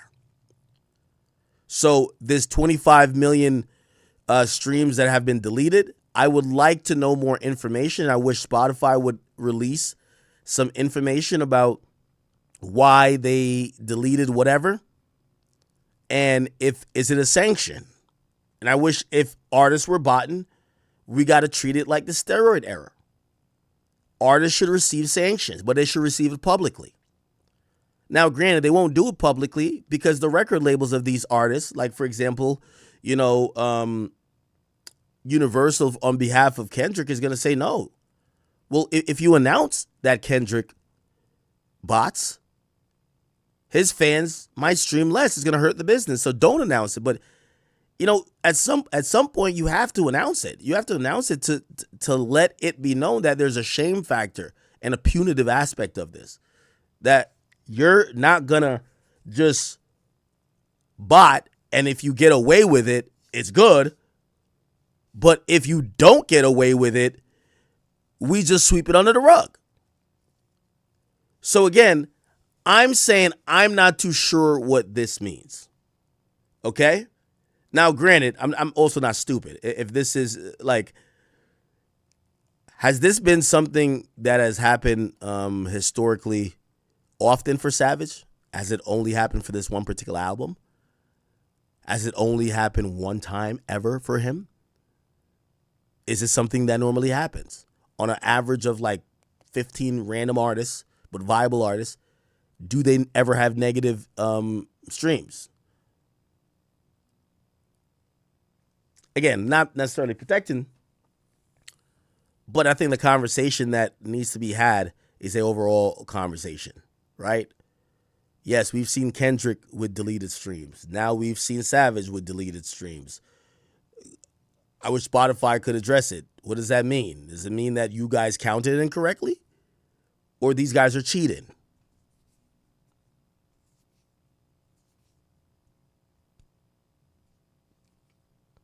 And again, I'm going to be honest with you. And this is just from my perspective. We've seen albums that supposedly got botted that no one detected. For example, Young Thug on a Jail Call admitted that he paid for bots for Gunna's album. And I'm going to be honest with you. If I'm a peer of Gunna, or even, like a peer of, like, I think low-key Drake is stupid to not bot. Drake's biggest competitor is Kendrick, and Kendrick is botting at world record. Like, Kendrick might be in the Guinness Book of World Records of botting. He's botting to keep up with you. If I'm Drake, I would have bought to extend the lead. Fuck it. Like, like, I don't even think it's scummy, and I don't think like Drake is like the most upstanding like person morally. I don't know why Drake thinks he's above botting. I think, listen, this is steroid era. If I'm hitting 50 steroids off the muscle, and that little dweeb over there used to hit 25, he started taking steroids, he's hitting 48. So now we're neck and neck pause. He's cheating, I'm not cheating. Because that's what's happening. Kendrick is botting. Drake ain't botting. Kendrick numbers almost seems equal to Drake. I think Drake should bot. If I'm somebody else, I hear Gunna botting and I'm competing with Gunna, I would bot. It's time. Listen, the industry is not taking this issue seriously. They're not calling them out. They're not issuing punitive things. They should ban people from playlists. Oh, we caught you cheating. We can't playlist your music. You're cheating. Playlisting should be a reward for good music and good practice and good faith. Hey, we catch you. It's like Prescription P. Shout out to my man Podcast P, aka Paul George. He's in the league. He's popping these perks. He's off a bean. He's doing whatever. He's trying to do what they think LeBron is on. He's trying to inject some peptides or something, some little TRT, some HGH or something like that. He went to the wrong doctor though. They caught him. They can't just put him back in the game. Just put him back in the All-Star game or whatever. No. We need punishment. He's banned for like 30 games. Well, if you get caught botting, if y'all show K Dot with removed streams and it was really removed for botting reasons, why not at that point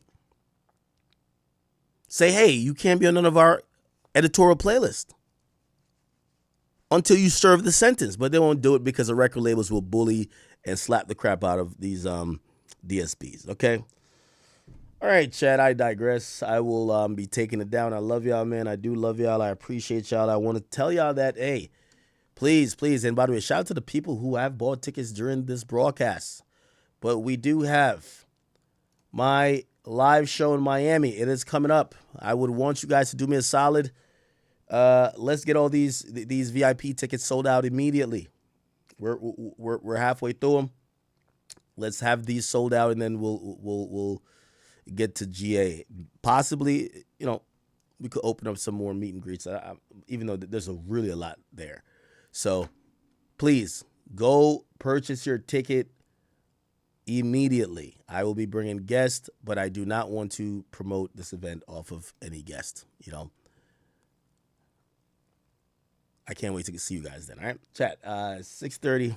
I'm gonna go take a nap for 2 hours. Wake up, and Pluto got to go outside. Pluto and his family. All right. I love y'all. Thank y'all. I'm sorry I was late tonight, but back and the streak continues.